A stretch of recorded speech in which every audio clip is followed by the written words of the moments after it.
Welcome to the demo day of Shinhan Square Bridge, Vietnam 2025-2026 Social Open Innovation. My name is Minh Ha and I am very honored to be the host today. Ladies and gentlemen, today marks more than just a demo day. It is a meaningful milestone, the moment wherein ideas are tested, solutions are proven, and months of commitment are brought to life through real action on the ground here in Vietnam. Shinhan Square Bridge Social Open Innovation is an initiative launched by the Shinhan Financial Group, Hope Foundation, and coordinated by United Way Worldwide and MSD United Way Vietnam. Since its launch in 2021, the project has aimed to create opportunities for Korean and Vietnamese impact startups to scale in the Vietnamese market, by connecting them with community platforms, co-creating with local experts, and responding to real needs through the lens of social open innovation. In 2025, the program attracted a strong pool of applicants, with 47 startups applying across multiple rounds. After 5 months of engagement, 10 outstanding startups from Vietnam and South Korea working in education and agriculture have officially reached the highlight of the program, Demo Day. Throughout the program, these startups have received mentorship, ecosystem connections, and each received $10,000 in funding to implement their proof of concept pilots in Vietnam, working closely with partners and communities to test feasibility and social impact in the real context. And today, on the stage, they will share with us not only their business models and POC results, but also their vision for scaling solutions that address real-world challenges and the contribution to a more inclusive and sustainable future for Vietnam. Now, allow me to warmly welcome our distinguished guests. First one, please welcome Mr. Phạm Hồng Quất, Director of the National Academy of Advanced Technology and Innovation, Ministry of Science and Technology.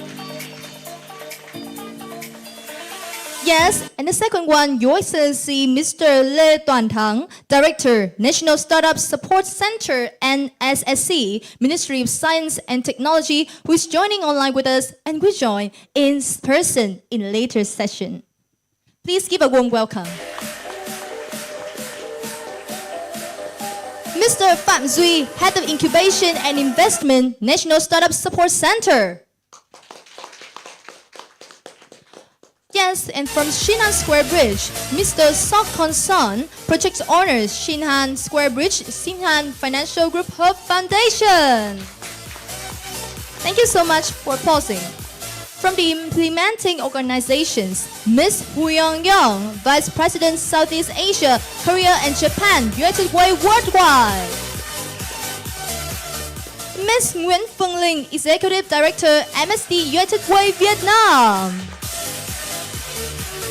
And Ms. Trần Vân Anh, Deputy Executive Director, MSD United Way Vietnam. From the host organizations, please welcome Mr. Đàm Quang Thắng, CEO of BizCare. Next, please welcome Ms. Hoàng Minh Hiền, R&D and Biochar Manager in Traco Holdings. And Mr. Hoàng Tuấn Minh, Education Technology Department. Zodiac Clarity. Next one, please welcome Ms. Nguyễn Hồng Hạnh, CEO of Edtech Agency. Thank you so much, and we are also joined by the 10 outstanding startups whose booth exhibition you have just visited, as well as distinguished guests from venture capital, business, academia, social impact organizations, and media. Please join me in welcoming them. Now, to formally commence this momentous event, I am honored to invite to the stage Mr. Phạm Hồng Quất, Director of the National Academy of Advanced Technology and Innovation, Ministry of Science and Technology, to deliver a welcome remarks. Please welcome him.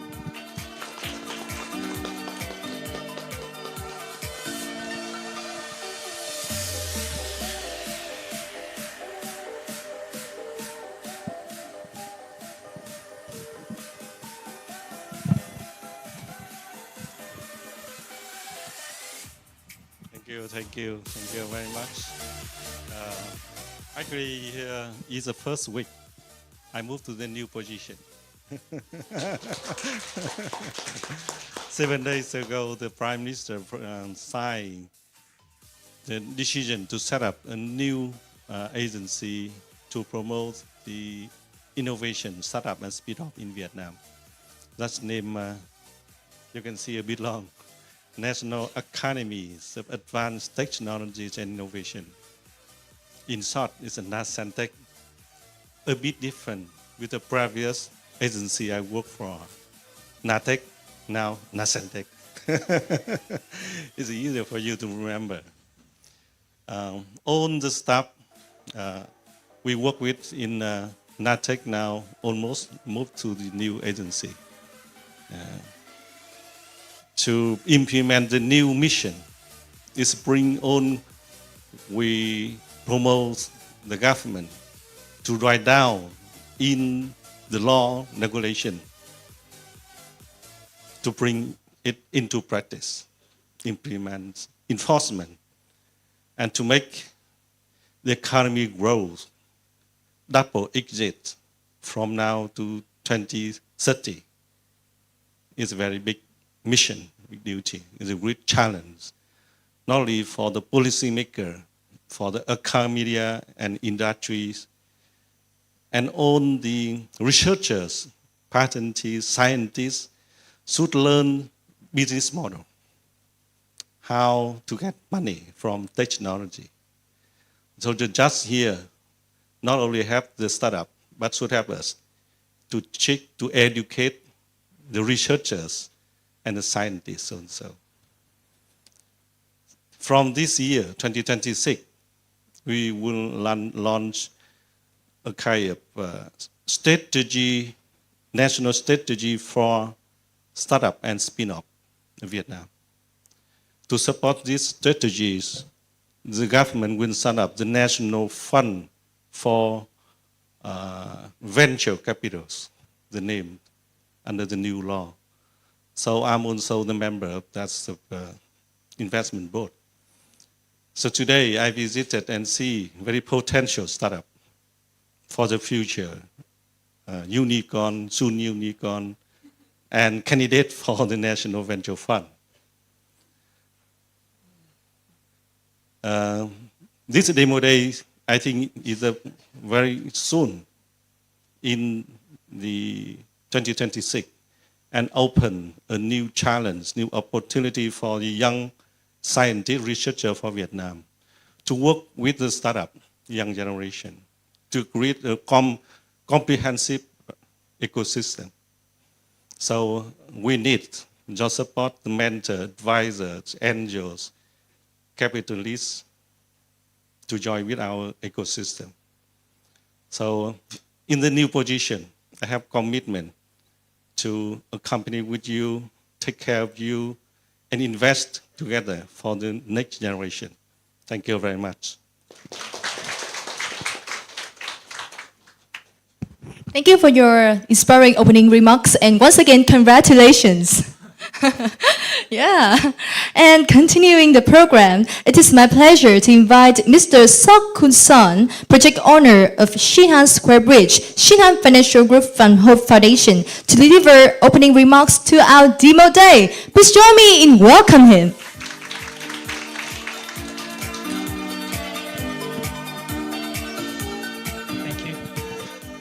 Good afternoon, everyone.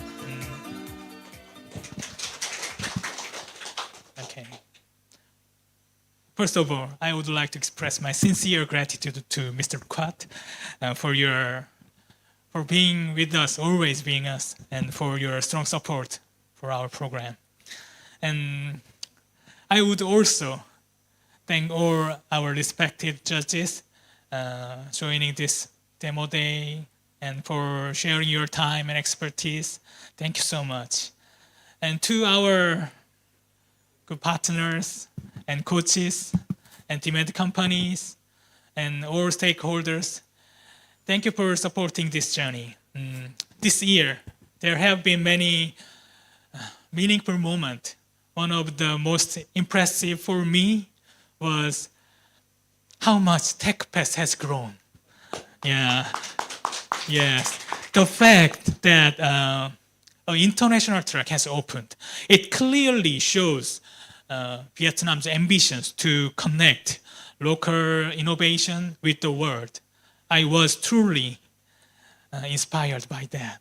So this is a good moment to give warm applause to Mr. Kwat.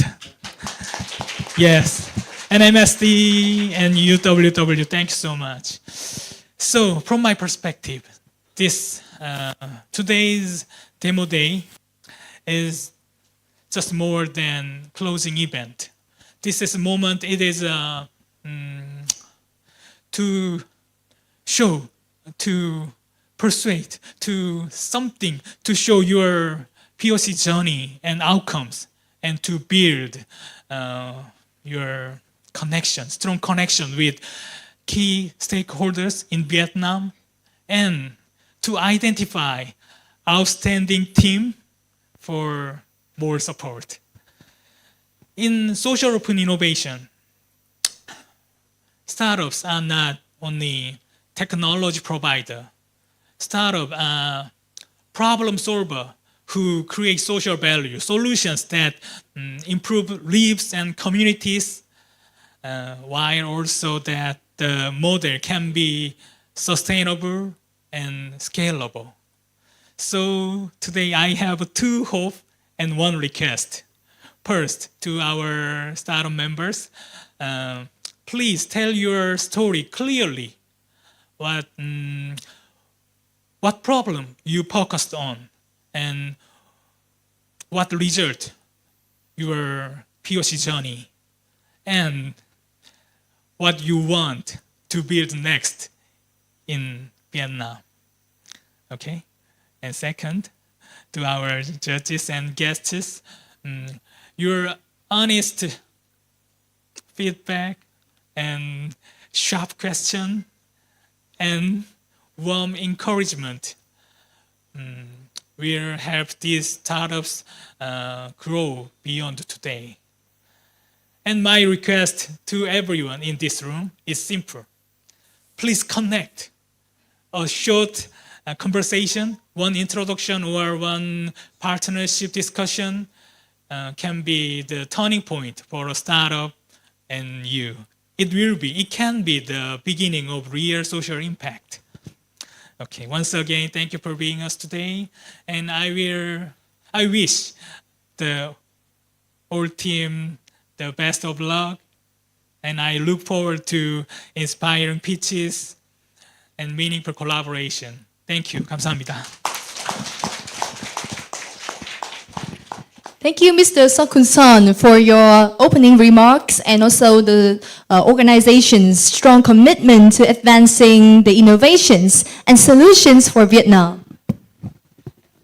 Now, ladies and gentlemen, it's time to move on to one of the most important parts of today's demo day, startup pitching session. Before we begin, please allow me to take a moment to introduce our esteemed judge panel who will be evaluating the startup pitches today and sharing their valuable insights and feedbacks to you. We are honored to have with us the first one. Please welcome Mr. Sokun-son, Project Owner, Shinhan Square Bridge, Shinhan Financial Group Health Foundation.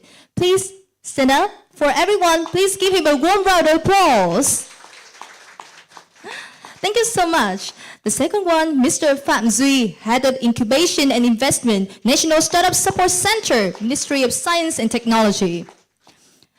The third one, Mr. Nguyễn Tá Dũng, Investment Manager, Vin Ventures.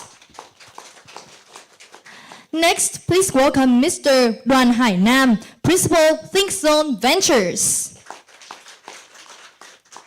Please welcome Mr. Phạm Tuấn Hiệp, Investment Director, BK Holdings, Secretary General, Hanoi Innovation and Startup Association. Ms. Hu Young, Vice President, Southeast Asia, Korea and Japan, United Way Worldwide. Welcome Ms. Nguyễn Phương Linh, Executive Director, MSD United Way Vietnam. And one honorary judge, Mr. Phạm Hồng Quất, Director of the National Academy of Advanced Technology and Innovation, Ministry of Science and Technology. Thank you all very much. Now, please join me in giving our judge panel a warm round of applause once again. And especially in Demo Day today, we also have community jury. You may ask, why do we have a community jury at our Demo Day? Because innovation does not happen at isolation. In the Future Solutions Shinhan Square Bridge program, solutions are created with communities and not just for them. Well, our startups tested their solutions in real schools, farms, and communities in Vietnam. So it is essential that community voices are part of our evaluation. The community jury helps validate real-world relevance, recognize social impact and evidence, and reinforce shared responsibility across the ecosystem, ensuring that the solutions are selected are not only innovative, but also very relevant and responsible, ready to scale. So we have 23 community jury members today who come from NGOs, community, academia, corporates, investors, and media. Please give our community jury members a warm round of applause. Okay, so now let me briefly walk through the pitching rules and evaluation framework for this Demo Day. Each startup team will have a total of 10 minutes on stage, broken down into 5 minutes for pitching and 5 minutes for Q&A with the judge panelists. To support your time management, we have a countdown timer will be displayed in front of the stage for you guys. And when there are 2 minutes remaining, our team will raise a time signal for you. Another signal will be shown when your time is up. Please be aware that once time is up, your presentation will be stopped by me, whether or not you have finished. So make sure to prioritize your key messages. Now, let's take a quick look at the evaluation criteria. So each startup will be assessed based on a comprehensive set of criteria that reflect both business strength and social value, including business model and strategy. The second one, competitiveness and financial viability. The third one, market readiness. The fourth one, social impact. And the fifth one, pitching skills and communication. These criteria aim to highlight not just the great ideas of yours, but also well executed, scalable, and socially meaningful solutions. As we celebrate the incredible ideas and efforts that shared on the stage today, it's also time to look ahead to what comes next for our startups. Because today's Demo Day is not just about showcasing potential, it's also about recognizing real progress and supporting the most outstanding teams to go even further. To that end, Shinhan Square Bridge 2025-2026 Social Open Innovation is proud to introduce a set of awards for you. Here's what's at stake. The champion will receive $10,000.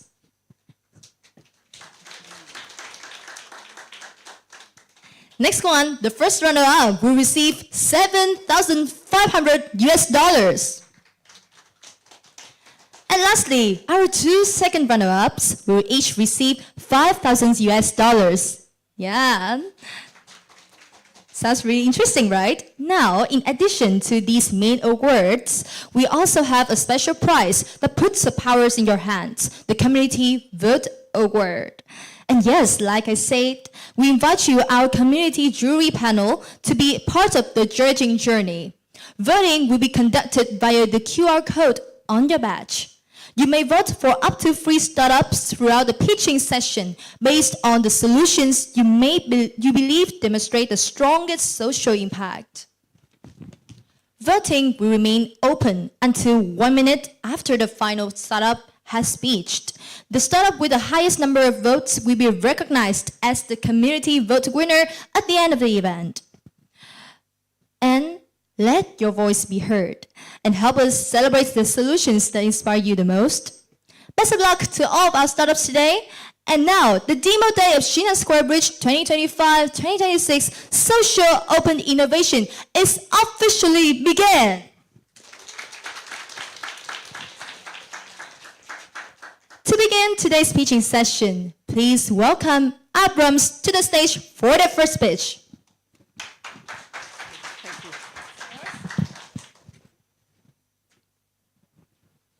So hello everyone, my name is Nguyễn Lê Duy from Abrams. So it's my pleasure to be here today to present to you our VOC treatment device.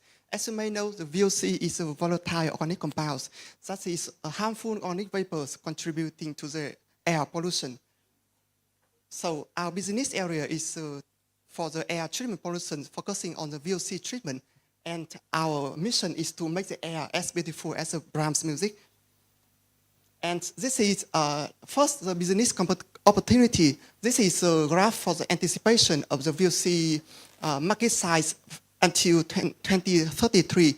So in 2024, the market size is around $18 billion. But until 2033, it will increase to around $170 billion. So how about the Vietnamese market? So the industrial expansion in Vietnam will result in the rise in the VOC emission, and the government is tightening the regulations for the gas emissions, including the VOC emission. So we have 2 regulations here, and the current VOC treatment in Vietnam now is exclusively based on the activated carbon, and it has many disadvantages. So the problem statement, so at the moment there are 2 methods for treatment of the VOC, including the RTO and the absorption tower using activated carbon. And they both have disadvantages and advantages. For example, the ATO is a high efficiency, but it's very expensive. For the absorption tower using activated carbon, it's cheap, but it has a lower removal efficiency. So it will be great if we can combine the advantages of 2 methods. So that's the reason why we are developing the self-regenerating VOC treatment, the integration of both emission and oxidation. So this system has its ability to self-regenerate, so we don't need to change the adsorbent like the absorption tower using activated carbon. So we will have it will be cheaper and also has a high removal efficiency. And we have implemented the POC in Korea, and it was successfully last year. So at the end of 2025, we brought our system to Vietnam to a painting room at a furniture manufacturing facility in Hanoi. And as you may know, the painting operation will generate a lot of VOC with a high concentration. And to do this project, we got the support from the United Way worldwide and also Shinhan Square Bridge, and also we get the guidance from Intraco MS, the United Way Vietnam. So we want to express our great gratitude to them. So this is the result. Our system has been confirmed to the technical performance was validated, and the removal efficiency was under the real production conditions was high, around 86%, and the operation was stable, and also easy for the operation. And we got a lot of positive validation from the facility owners. And he would like to recommend the use of our device for the similar facilities. And also we signed an MOU with him for the future collaboration. So our POC has some environmental impact, including the improvement of the air quality and also sustainability. And it has also positive social impact on the worker health and safety, and also on the local community and reputation. And in a survey taken part in by the operators of the facility, they all agreed that they feel the working environment safer after the POC was implemented. And you know about our business area and also our product, so you may be curious about who we are. So Abrams is a resource-based company founded as the Korea Institute of Machinery and Material in 2023. And we are a partner of some big companies in Korea, and also we are expanding our connection to the global customer, focusing on the Vietnamese market, and we have received a lot of support from the Korean government for the R&D projects.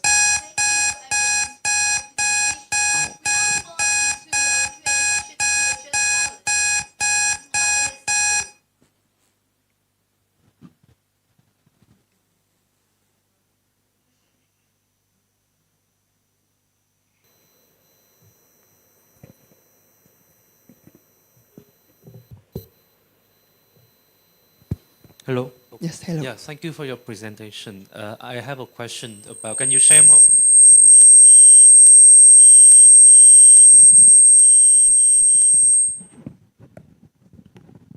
Hello.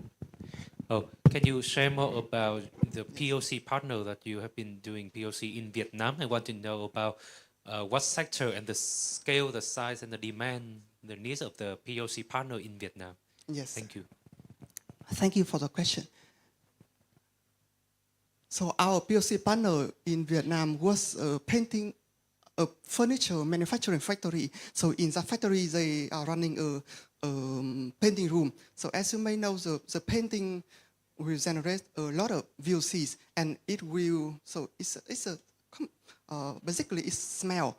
So you smell, the painting smell it's not easy, right? So the smell is not only affecting the operator at that painting room, but the diffusion of the paint to the surrounding area, it also has a negative effect on the other operators at the next section.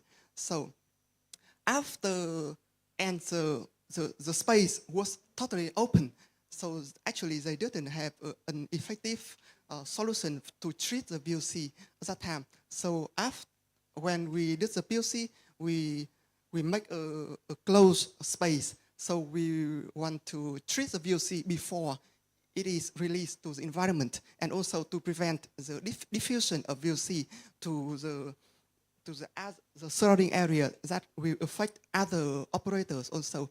So after we did the POC, we made a survey to the owner of the facility and also the operators in the painting room, and also the operator in the section next to the painting room. Actually, this is a big building, and the painting room is on one corner of that building. And in that building, they also have another sections also. So after we did the POC, the operator at the painting room agreed that the smell of the paint was reduced significantly, and also the operators in the surrounding sections, they also agreed that they agreed about the improvement of the air quality in that building. Yes. I wonder, in environment of manufacturing Yes. or factory, how the difference between environment standard from Vietnam and Korea? Yes. How's the different? Yes, in Korea they have kind of very strict the regulation for the environment. All the air generated is the emission gases generated during the manufacturing will be needs to be treated before it is released to the ambient environment. But in Vietnam, the story is a little bit different. We have the regulations on the emission of the many gases, including the VOC. But I believe that the abatement of the facility owners is not very good. Yeah, so I wonder why you take the POC Yes. in Vietnamese very small factory and not to Korean FDI in Vietnam. Actually, in the moment, we are focusing on the VOC treatment devices.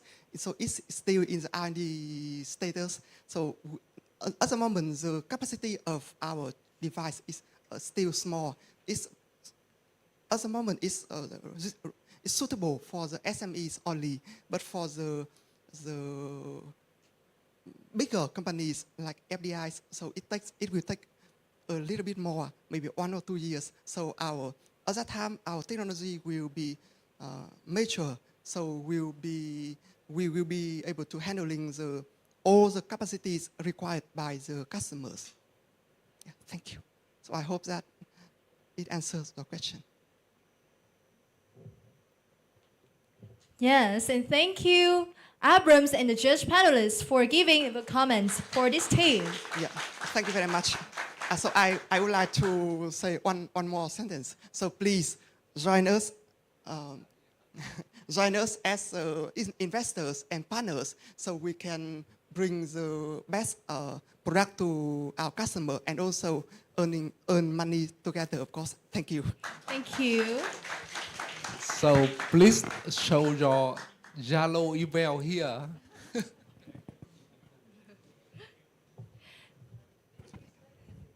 Now it's time to welcome Do It to the stage for the pitch. Please welcome them.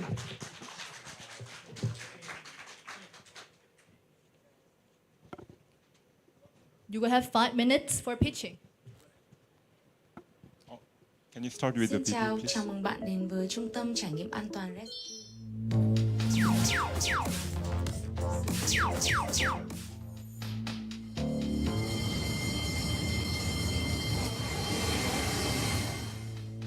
Nếu đám cháy xảy ra vào ban đêm lúc mọi người đang ngủ, hãy gõ cửa và gọi to.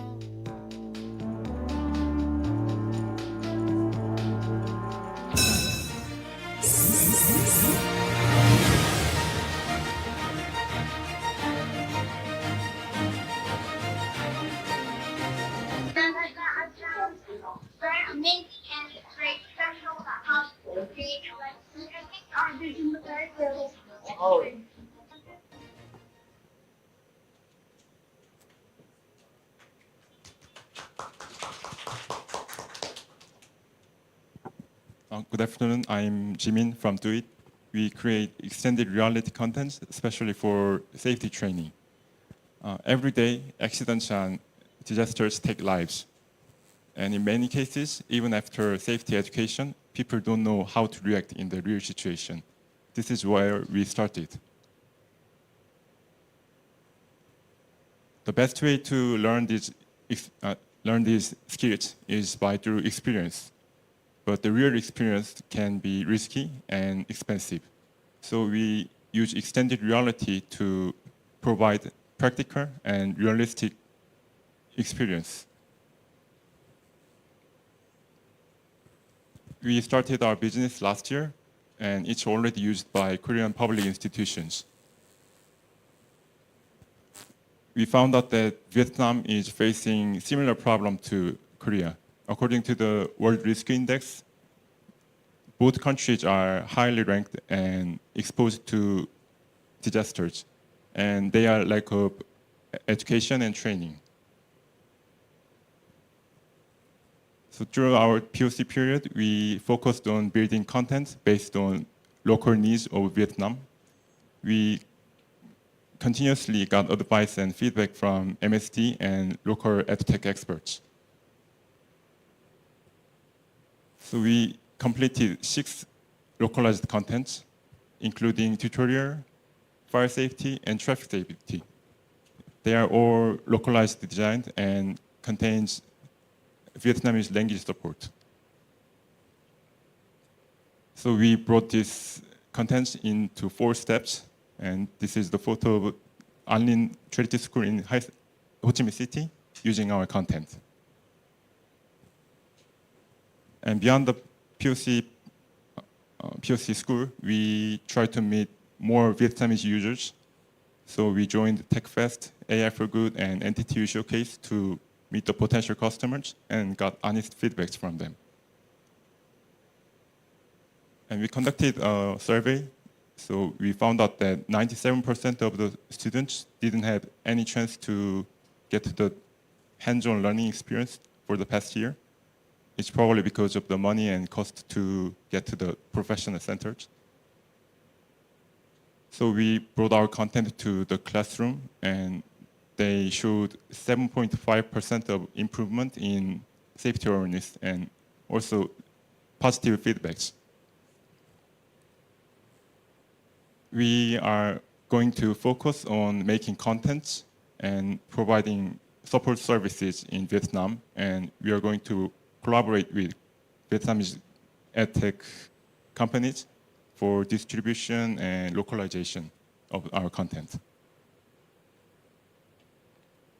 And we are keep improving our content so that it could be easily adapted to Vietnamese classrooms. We are changing our content to the hand-free, controller-free version so they can easily play with their hand gestures. And this is our team. We have strong background on 3D design and XR development. And the people who need our content most are usually those who are left out of the traditional education systems. So we are working closely with Korean public institutions and social impact organizations. And we are very open to collaborate also in Vietnam. Thank you for listening. Thank you, Do It, for your presentation. Mr. Please stand upward for a little bit. Can you stand upward? Near the stage. Let everyone see you. And now it's the 5 minute for the judge panelist.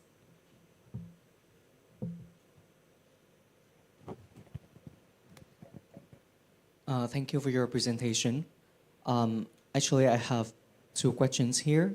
The first question is, I would love to understand about the clients that you expect to work with. I heard you share that you want to collaborate with edtech companies, but can you elaborate more in terms of which type of edtech companies that you want to work in Vietnam to deliver your solutions? The second question is, I would love to clarify on your solution. Is this software only, or is this like a package of software and hardware together? Yeah. So for the first question, we are looking for companies who try to adopt new technologies. So currently we are talking with Zodiac Clarity because we think they are suitable for working with new solutions to education systems, and we'd like to collaborate because we think we are not able to distribute our content here in Vietnam by ourselves. And for the second one, we usually provide just our content. So it could be said it's just software, not the package of hardware and other devices. So who is going to be the one who pay for the hardware? The edtech collaborators or you?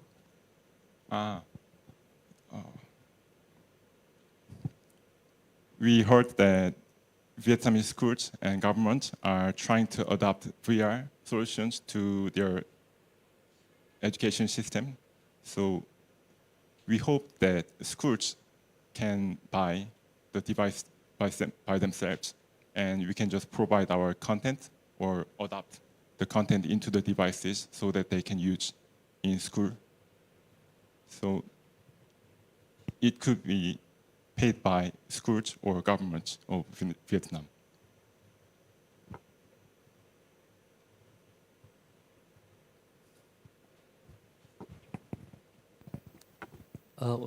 Have you had any commercialization plan in Vietnam, like pricing and or at least a commercialization in Korea? Can you share more about it? We do have experience with collaborating with Korean public institutions, but we didn't get enough money because we wanted to make references of our portfolio. So the price may be different, but here in Vietnam, also we are hoping to collaborate as many institutions and companies as possible. So we haven't thought about pricing our content and services fixed. So it could be moved or talked.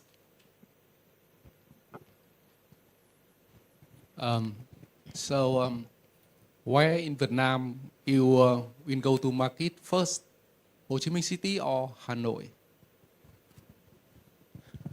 We are not sure, but we heard that the company we are talking with have also branches in Hanoi and Ho Chi Minh City as well. So we hope we can do the both, if it's possible. So it is in Vietnam, it is very different between Hanoi and Ho Chi Minh City. So the same have a lot difference between private school and state school. Yeah, pay attention. Does it mean you mean the strategy or the? It's not an answer. It's information for you Okay. when go to Vietnam. Thank you. Yes, thank you to it, and thank you the judge panelists for giving a thoughtful questions and valuable insights. Now it's your turn. Please welcome EcoSoy to the stage for the pitch. The stage is yours, 5 minutes for you. Trước khi đến với dự án Shinhan thì EcoSoy đang đứng trước một vấn đề, đó là làm thế nào để tăng tỷ lệ xơ dứa trong sợi mà giá thành không thay đổi. Hiện tại thì tỷ lệ xơ dứa trong sợi khoảng 20 đến 30%, đó là giới hạn chấp nhận được về giá của khách hàng. Tuy nhiên bản thân EcoSoy cũng như khách hàng đều mong muốn tỷ lệ xơ dứa có thể tăng lên nhằm đảm bảo được là tăng những cái tác động môi trường và xã hội trên vùng sản phẩm. Đây là một bài toán rất là khó. Tham gia VOC lần này thì chúng tôi không những tìm được nguồn hỗ trợ về mặt vốn mà chúng tôi còn tìm ra được những cái giải pháp về công nghệ tăng được tỷ lệ xơ dứa trong sợi mà giá thành không những không tăng mà còn giảm được tới 20% do chúng tôi tiết kiệm được cái xơ rơi trong quá trình kéo sợi. Thêm vào đó thì ngay trong những cái buổi tư vấn chuyên sâu thì chúng tôi cũng được kết nối với khách hàng đối tác và chúng tôi cũng làm việc với họ để có được những kết quả ban đầu, đó là những cái cam kết về đầu ra cho sản phẩm của VOC này. VOC không những giải quyết được vấn đề về công nghệ mà chúng tôi còn được chứng minh bởi thị trường bằng các đối tác cụ thể, những cái sản phẩm cụ thể và những cái hợp đồng cụ thể. Đây thực sự là một cái cánh cửa để sợi dứa EcoSoy có thể chính thức bước vào đời sống của mọi gia đình. Và cảm ơn Shinhan, cảm ơn MSD đã cho EcoSoy một cơ hội tốt để biến những điều tưởng chừng không thể trở thành những điều khả thi. Tự tin và thấy cái công việc nó cũng phù hợp với nhiều người mà vẫn cũng tạo cái nguồn thu nhập cho người lao động mà ra cái sản phẩm cũng khá là tuyệt vời. Tuổi là nó là 12 đến 13 tháng. 12-13 tháng. Giữa có gai này, nó nặng rất cao gấp tuổi thì ra nữa năm nay là nó cũng ổn định. Dạ vâng. Hello everyone, my name is Leo, founder and CEO of EcoSoy. EcoSoy starts 2021 and we develops pineapple and green material from agricultural waste. And after the 5 years, we build a strong network with over the 20 closest partner. And the EcoSoy is transforming pineapple leaf into the fiber to yarn and to fabric, supply to B2B customer in textile industry. And this is my product, fiber, yarn, and fabric. But at the moment, we focus on the yarn because the products directly impact with price and quality of fabric. This is my team. And at the moment, we have a challenge. We want to build radio pineapple in content the yarn with the same price or better price. And this POC, we are focused on spinning technology and application to textile and the gift industry. And we have some results. We successful for the yarn with 40% pineapple and lower cost 20%. And we have 2 MOU with the 2 new customers. The products POC higher application for both gifts and the luxury fashion. Besides, we create jobs and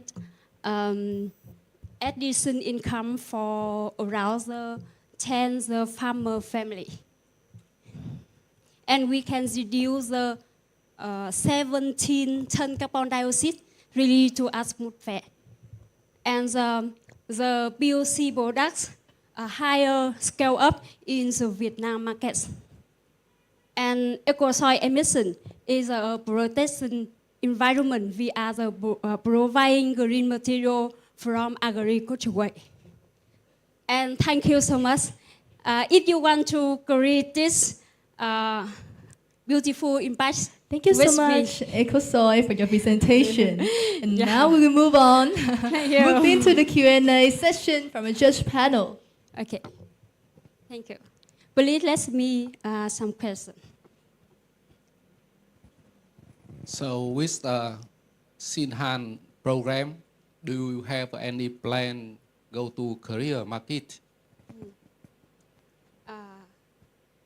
After the Shinhan, we have 2. Sorry.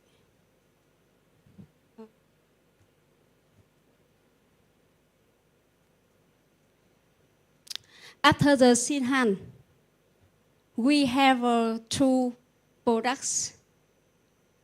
The first, the fabric fish for gift industry, and the fabric in fish to luxury fashion industry. And we have 2 MOU with 2 new customers. So do you think which is the most potential in Korean market? The new style, the new city of fashion, or the needs of new material, or what else potential in Korean market?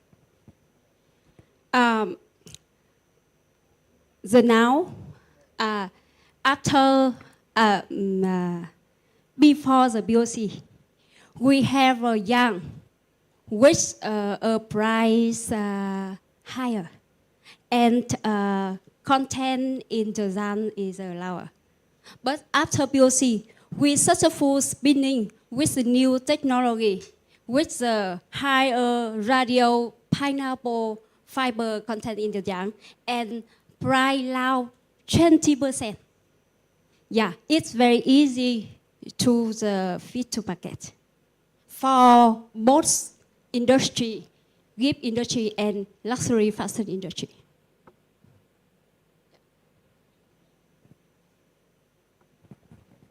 You mentioned that the fabric will be used for luxury clothes, right? Can you share more about the properties of your fabric compared to other fabric in the market?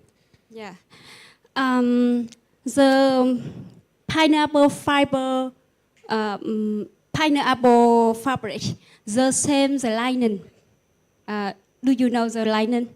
But the pineapple fabric have some special function, like the UV protection, natural antibacterial, and it's a very good for health for to customer.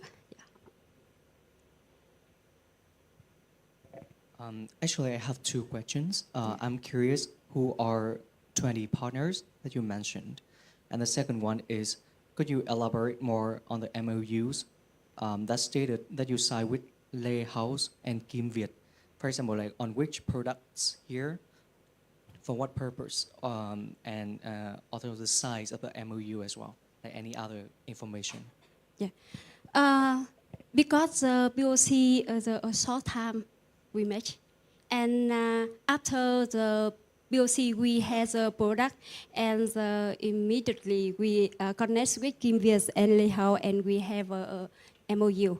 But the last MOU, I think in the near future we need to fix the last MOU. But Kim Việt and Lê House is a big company about the gift and the fashion, luxury fashion.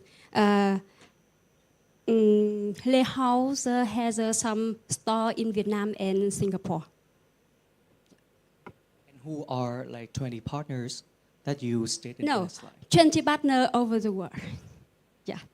After EcoSoy start in 2021. After 5 years, we operation and the IE, we have over 20 partners, chronic partners over the world.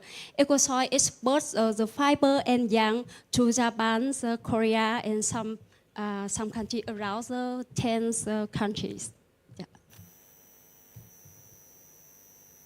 Yes, and thank you, EcoSoy, for your presentation. And once again, thank you the judge panels for giving the thoughtful questions and valuable insights for them. Now, next, please welcome MetaCode H to the stage for the pitch. Please give them a warm welcome, please. You will have 5 minutes. Okay, good afternoon, everyone. My name is Yusok Jin, CEO of MetaCode H. I'm really honored to be here, and our goal is giving every student the right to ask questions anytime and anywhere through this Vietnam Education AI Learning Chatbot. Okay, so the shortage of teachers is a huge problem in Vietnam now. So one teacher have to care about a lot of students in here, so the students do not have enough opportunity to ask questions in school. And even if they go back to their home, because of the low income levels and educational background of parents, they do not have enough opportunity to ask questions even after they go to home. So students lack the opportunity to ask questions. So the absence of questions limit learning opportunities, and then educational gaps widen over time, making them harder to close. So there's the vicious circle of education inequality rooted in environment. So our conclusion was Vietnam needs technology that can improve learning environment for many students at low cost. And that is the reason why we implemented the AI learning chatbot VMetaChat, which is very intelligent and affordable. So this VMetaChat have 4 key strengths. The first and second one is RAG and textbook focused. We embedded the official curriculum PDF for school use, and we use the RAG technology so we can deliver accurate and source-based responses, and we can minimize misinformation and hallucination, which normal AI chatbot can provide. And the third one is cost efficiency. Our chatbot costs less than $1 per month, then that is 20 times more than cheaper than ChatGPT or Gemini and like normal AI chatbot. So this is very affordable. And the last strength is the personalized tutoring. So we can give the one-by-one AI answers tailored to the student's level and question context. We mean that we can catch the nuances of the student's question. So we can support personalized learning aligned with the class materials. Okay, so the key three technology in here is embedding AI and super-based data set and the LLM to rewrite the answers, but this is too engineering, so I'll skip at this slide. So if you have any questions, please feel free to ask after this pitch. Okay, so this is our POC overview. After implementing our AI chatbot, we did our POC during December 2025 and we involved 200 grade 11 students, both who are in public schools and private academies, and we use mixed method approach. We mean qualitative approach and quantitative approach. For example, A/B testing, t-test, and interviews and surveys. Okay, so this is our POC results. We made 109% score increase and 65% gap reduction. So it tells about our chatbot is very useful and powerful. And we made 1.8 times increased efficiency. And we got extremely low p-value, so it means our POC experiments were statistically insignificant. Okay, so this slide tells about our social and environmental impacts. So I want to emphasize two impacts. The first is the social one. We empower the underserved. So the lower performing students achieve parity with their high performing users. And the second one is the environment impact and global goals. Our chatbot is aligned with SDG. So we mean that we directly contribute to UN Sustainable Development Goal 4, which is quality education, and this is can ensure inclusive and equitable learning. And this one is our long-term plan in Vietnam's market. So this year, Q1, we will launch a paid subscription service to the B2C market. And this year, Q2, will provide AI chatbot solutions for B2B market. And this year, Q3 and Q4, we will launch our own platform. So this is our company overview. Metacode is an AI and database education company, and we have grown rapidly, about 300% in a year without external investments. And this is our team. They are all AI and data education specialists. Yeah, so this is the end of our presentation. If you have questions, just feel free to ask. And if there are any education company or academies and whoever are interested in education, just please contact us. Okay, thank you. Thank you, Metacode H, for your presentation. Now it's 5 minutes for the church panel.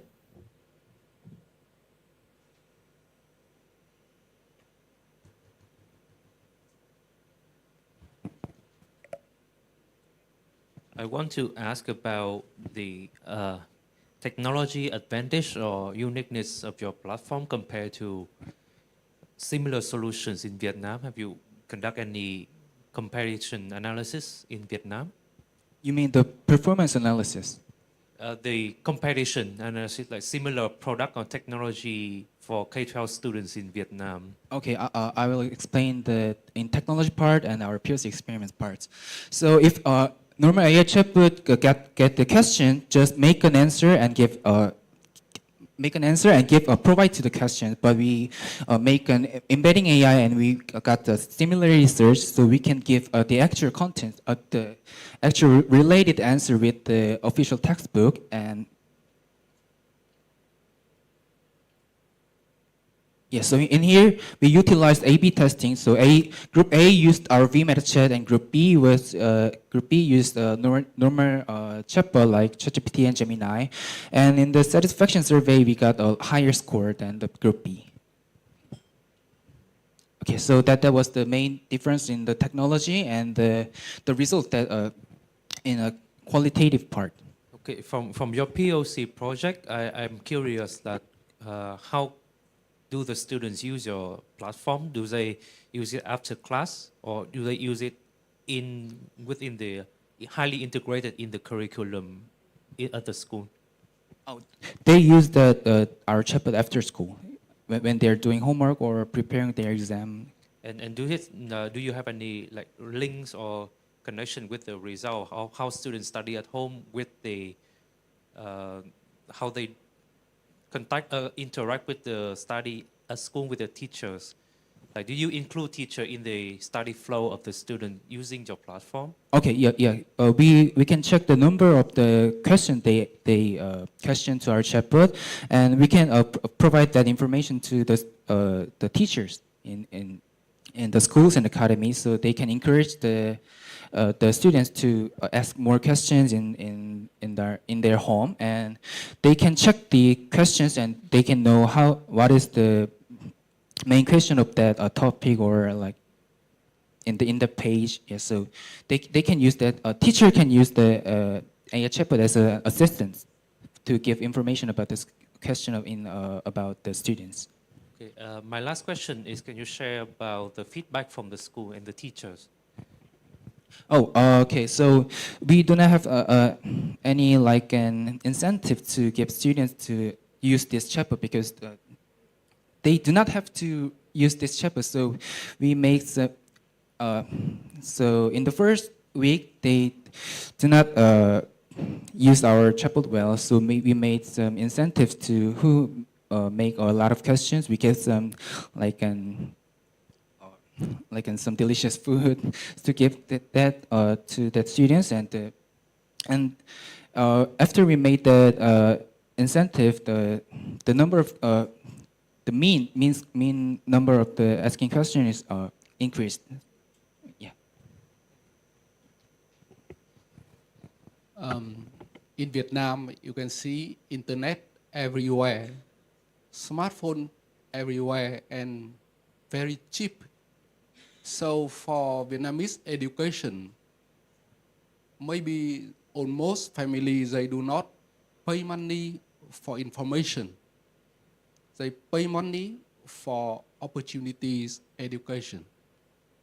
If you help them to have a good TOEFL score, IELTS score, or you can help them to come to a good school or to have scholarship, they pay money for opportunities, education.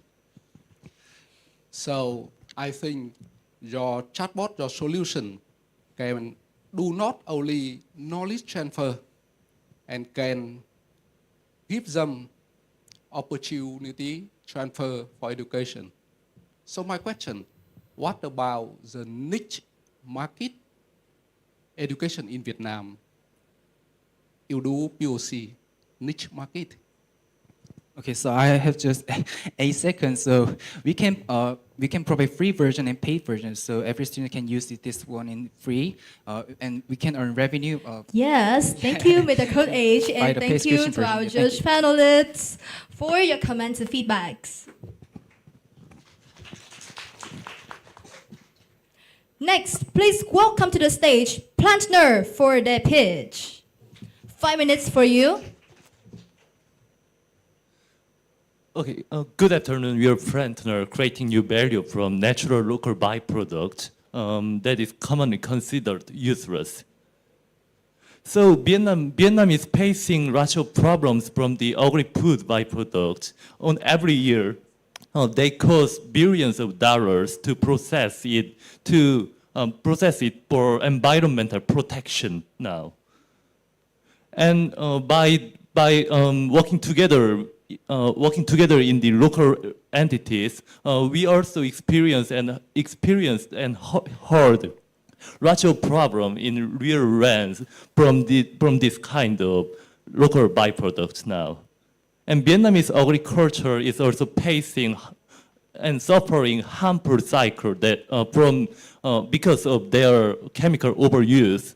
For example, 47% of Vietnamese total farmland is already acidified. It leads to reduce the fertilizers efficiency and also nutrition absorption rate by 46%, and it makes more overuse in the farmland now. But do you know this kind of byproduct, what I already mentioned, still have ratio enough and use for nutrition. So we already discovered the potential to use those kind of materials as a raw materials for making fertilizer. So with that, we are going to break this cycle. Thanks to the Shinhan Square Bridge program, we gained the opportunity to conduct the birth period validation of our fertilizer sample in the northern Vietnam, especially on the Mirin, Hanoi. That is previously only tested in southern region. So based on the result from the professional analyze institute,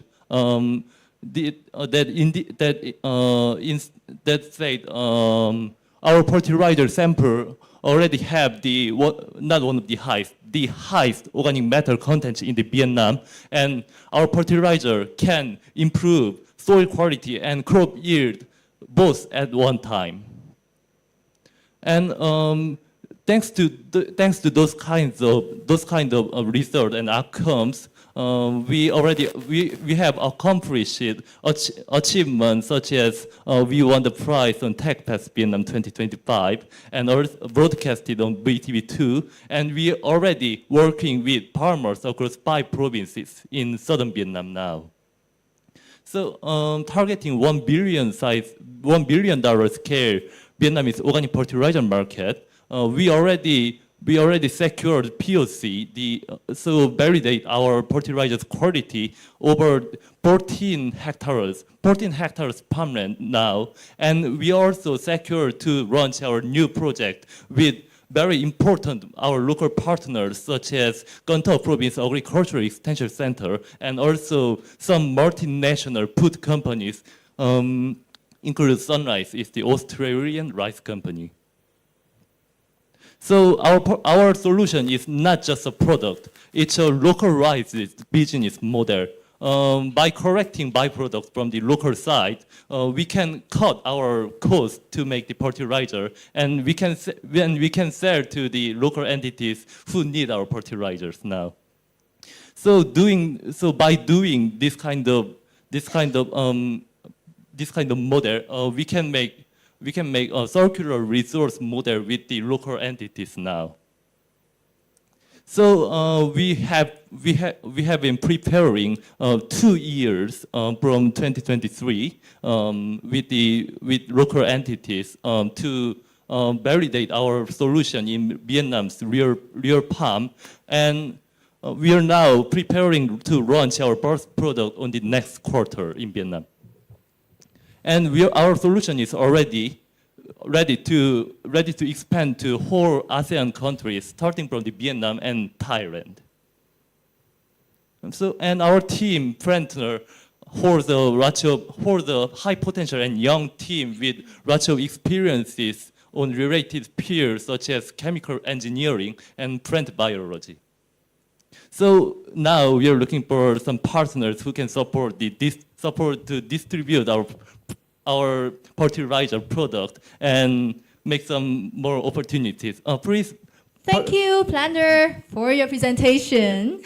Please give him a warm welcome, please. Yeah, and now is your time, judge panelists. 5 minutes starts.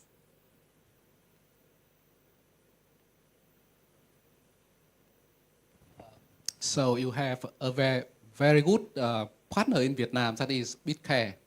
Yeah. So do you have any planning go to Vietnam market with Edtech? Any plan? Yeah. If you have mind to support us, then we are really willing to do that together.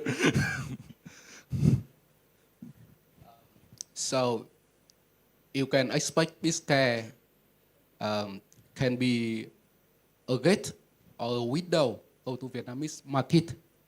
So I wonder, without the money of this program, can you go to Vietnam to make a POC market with Edtech? Yes, I think so.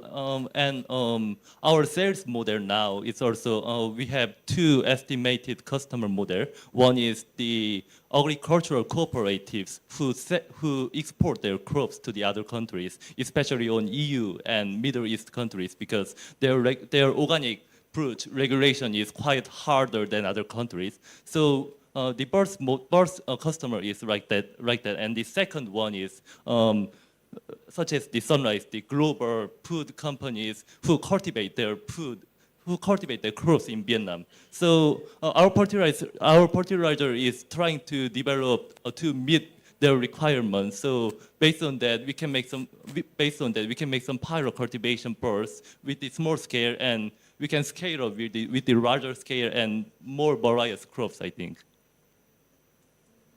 Thank you. I have a question. Is after the POC periods in Vietnam, is there any existing challenges that you are not yet able to solve to fit with the demands in Vietnam?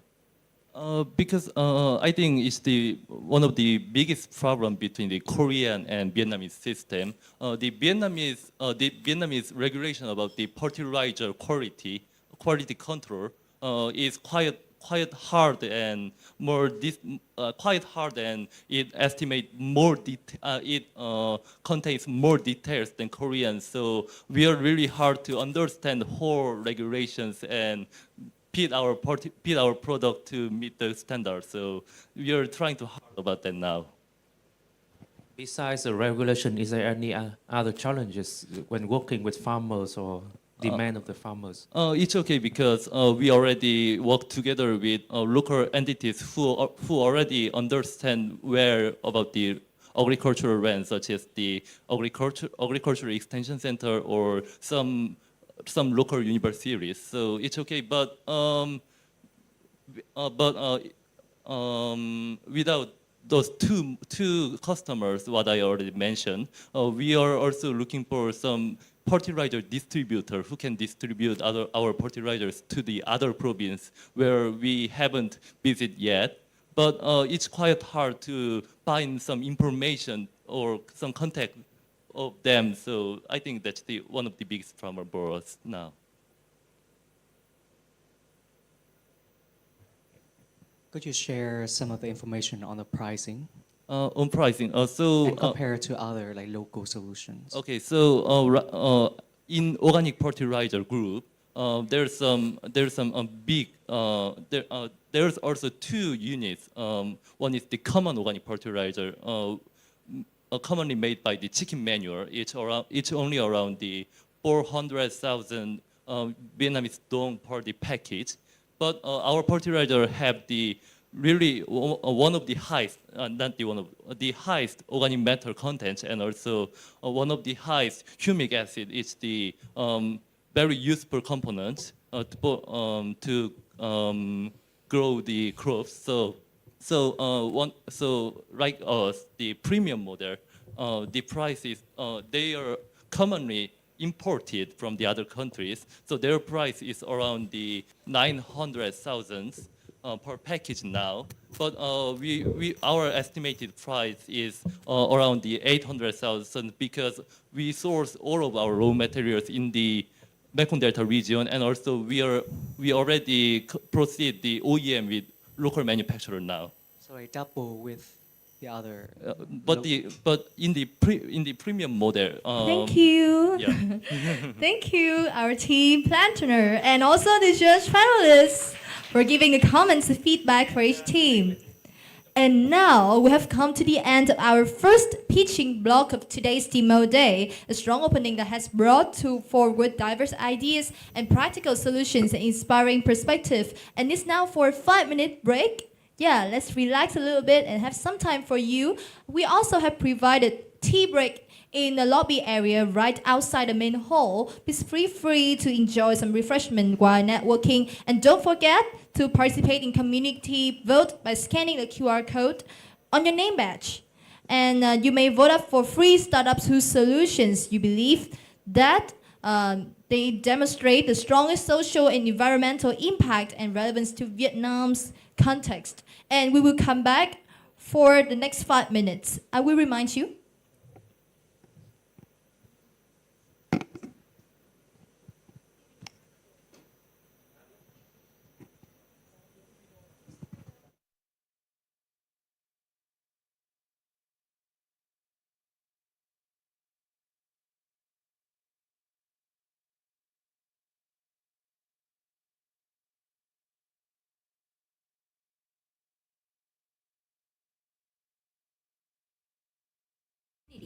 By leveraging Korean startups tech solutions. During 2022-2023, Shinhan Square Bridge Vietnam has been collaborating with 10 Korean startups across 7 provinces and cities throughout Vietnam. With more than 60 local partners and assisted over 9,700 citizens in 3 different areas. Promoting quality.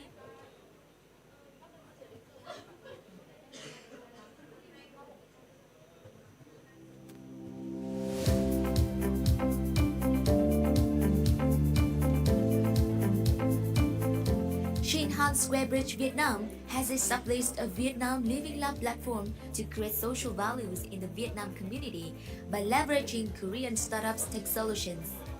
During 2022-2023, Shinhan Square Bridge Vietnam has been collaborating with 10 Korean startups across 7 provinces and cities throughout Vietnam. With more than 60 local partners and assisted over 9,700 citizens in 3 different areas. Promoting quality vocational training and employment. With the aim of bringing humanitarian technologies closer to underprivileged communities, over 2,500 children and youth in Vietnam were provided with quality education, including English classes for vulnerable children, smart character and template design, cartoon creation for Vietnamese youths, barrier-free smart city for everyone, by providing more than 200 portable devices to visually impaired people. Over 350 visually impaired people got access to smart technology, increasing the quality of life. Như bản thân tôi, tôi đi bán mỗi ngày, tôi muốn mua một món gì tôi cũng khó mua lắm. Nên là khi mà được trải nghiệm trên cái app này, được ăn ngon, uống ngon và những cái thao tác nó dễ dàng để thuận tiện cho mình, tôi thấy rất là vui. Sustainable environment and community health. Contributing to the circular economy, byproducts were collected and the upcycled food products made from the Renergy flour were provided to the local community. Additionally, free eye health check was given to over 3,000 elderly in rural areas. Having a project like this with Shinhan helps us to collect better information so we can make a better system, so in the future we can provide better services for those people. The project has organized 9 educational campaigns to raise awareness of clean water and sustainable health. Nguồn nước đặc trưng của bà con tôi là chủ yếu dùng khe mó đầu nguồn, chưa qua một cái hệ thống xử lý nào cả. Đó là nỗi lo cho cộng đồng trong quá trình sử dụng nước sạch. Shinhan Square Bridge Vietnam also collaborates with TechFest Vietnam, which is an annual series of events under the supervision of the Ministry of Science and Technology. Shinhan Square Bridge Vietnam sponsors the Social Open Innovation Village, focusing on people's well-being and addressing social issues in Vietnam. Thì sáng tạo và xã hội hướng đến những cái mô hình kinh doanh, những cái giải pháp công nghệ mà giúp cho không ai để lại phía sau, hay là một cái gọi là inclusive innovation, tức là một cái đổi mới sáng tạo mang tính toàn diện. The top 4 startups for the TechFest Vietnam 2022 contest were selected to participate in the Global Acceleration Program Bridge to Korea 2023 organized in Incheon, South Korea.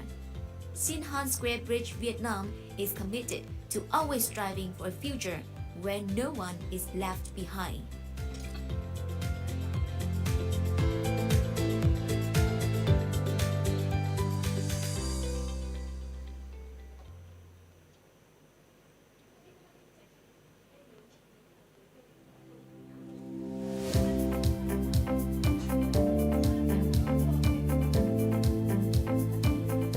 Shinhan Square Bridge Vietnam has established a Vietnam Living Lab platform to create social values in the Vietnam community by leveraging Korean startups tech solutions. During 2022-2023, Shinhan Square Bridge Vietnam has been collaborating with 10 Korean startups across 7 provinces and cities throughout Vietnam. With more than 60 local partners and assisted over 9,700 citizens in 3 different areas, promoting quality vocational training and employment, with the aim of bringing humanitarian technologies closer to underprivileged communities. Over 2,500 children and youth in Vietnam. Yeah, ladies and gentlemen, we will begin the second pitch of today shortly. So I will settle down your seats to ready for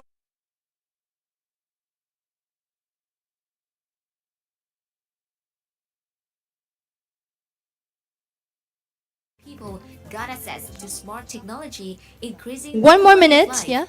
Như bản thân tôi á, tôi đi bán mỗi ngày á, tôi muốn mua một món gì á, tôi cũng khó mua lắm. Nên là khi mà được trải nghiệm trên cái app này, được ăn ngon, uống ngon và những cái thao tác nó dễ dàng để thuận tiện cho mình á, tôi thấy rất là vui.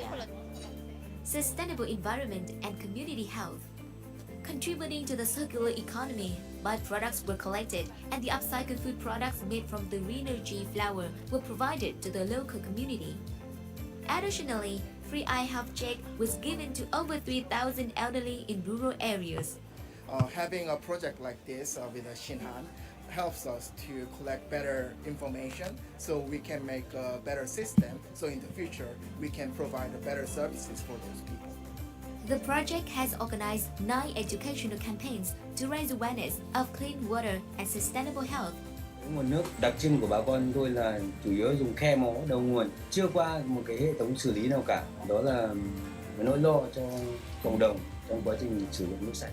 Shinhan Square Bridge Vietnam also collaborates with TechFest Vietnam, which is an annual series of events under the supervision of the Ministry of Science and Technology. Shinhan Square Bridge Vietnam sponsors the social open innovation village, focusing on people's well-being and addressing social issues in Vietnam. Thì sáng tạo về và xã hội hướng đến những cái mô hình kinh doanh, những cái giải pháp công nghệ mà giúp cho không ai để lại phía sau, hay là một cái gọi là inclusive innovation, tức là một cái đổi mới sáng tạo mang tính toàn diện. The top 4 startups for the TechFest Vietnam 2022 contest were selected to participate in the Global Acceleration Program Bridge to Korea 2023 organized in Incheon, South Korea. Shinhan Square Bridge Vietnam is committed to always striving for a future where no one is left behind.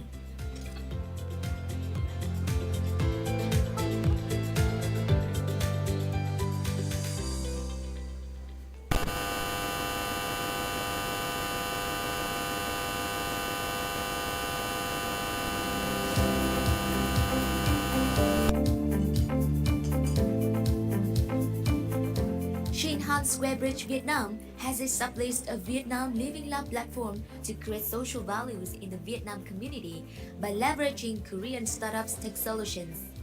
During 2022-2023, Shinhan Square Bridge Vietnam has been collaborating with 10 Korean startups across 7 provinces and cities throughout Vietnam.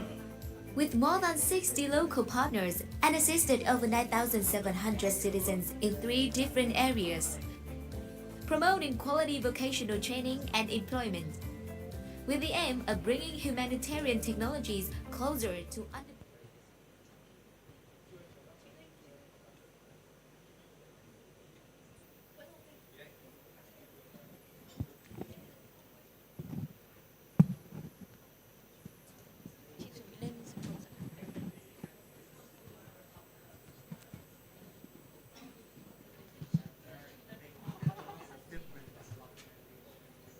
Yes, and welcome back to our demo day.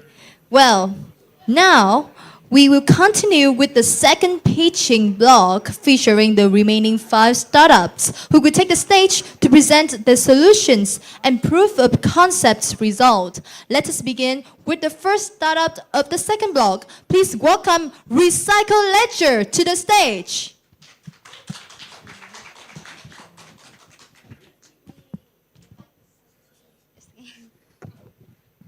Good afternoon, everyone. My name is Lian from Recycle Ledger. Today, I would like to show you how used cooking oil in Vietnam can be exported for global biofuel market. As you can see, used cooking oil UCO collection rate in Korea is almost 90%, but in Vietnam, it's too low, only 12.5%. Why is such a big difference in here? The main reason is UCO collection infrastructure in Vietnam is too quick. So they almost collect a small volume, and used cooking oil in here is keep traded by a lot of collection points, leading to price to go up, but the qualities go down. That's why we have started our BOC in here. Our solution had 3 components. As you can see, number 1 is CRM system. We can use this system for tracking collection process. Number 2 is mobile app for the record collection information in the real time. Number 3 is IoT sensors. With this device, we can scale the waste of UCO. And with our solution, we support our partners to collect more, be ready to export with certification, and connect global trading opportunities. In addition, we have checked almost 200,000 tons of UCO across 3 countries, Korea, Malaysia, and Vietnam. We also achieved 17 US export certifications. Most proud thing I want to say is we are the only company using US certification body. So, with support of Shinhan Square Bridges, MSD United Way Vietnam, and Biscay, we are running BOC with 2 partners in Ho Chi Minh City and Da Nang. In just only 9 weeks, we onboarded 2 collection companies, 10 individual collectors, 30 points of origins. And most important things, we connect our partners to the real export negotiation with the Korea biofuel producer with the quality checking of this sample. Our partners asked for the new solution to increase the UCO volume. So that's why how our new model, UCO ATM, was created. With this model, restaurant individuals just bring the used cooking oil and they can get the rewards. And with this project also supported by Quỹ, we believe that this will create the strong long-term foundation in Vietnam. By 2030, we expect to create $136 million to restaurant and also reduce 600,000 tons of carbon emissions. The most important target we aimed right now is the increase Vietnam collection rate to 30%. Our teams led by Ryan Kim with 26 years experience in GS Energy, one of the most leading companies in biofuel industry. We are also supported by international teams, including the Vietnam. So right now, Vietnam's collection rate is low, but with recycle ledger, we found a land of opportunities. Let's grow it together with us. Thank you very much. Thank you very much, Recycle Ledger, for your presentation. Now it's 5 minutes for the judge panels.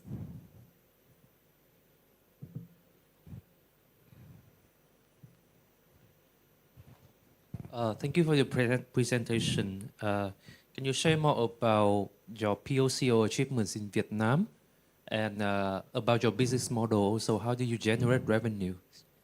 Okay. Right now we have we have POC in Ho Chi Minh with Yellow Star. Right now, Yellow Star collects from the they focus almost on the factory, the big factory like the instant noodle, like AC Cook.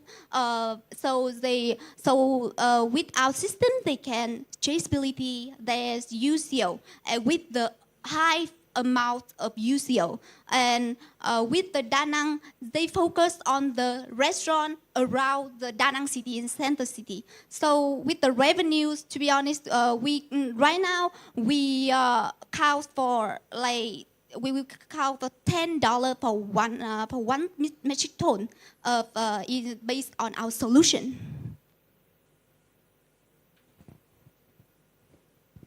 And so you work primarily with like the UCO, the UCO from manufacturer and wholesale, like the whole distributor. So you don't collect directly from the individual households, right?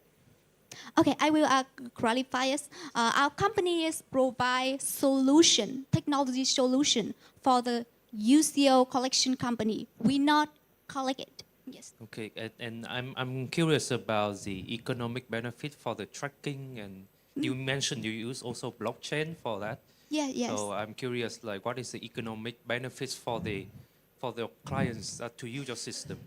When they use our system, they can checking the collection process from the point of origin to the restaurant until to the warehouse. Also, they don't need to use paper because they have the application. They can generate the receipts, the receipts, and also the most important thing I can support to our partner is the ISCC certification. With our system, they can easy to get the certification ISCC. And one more thing, we also connect them to the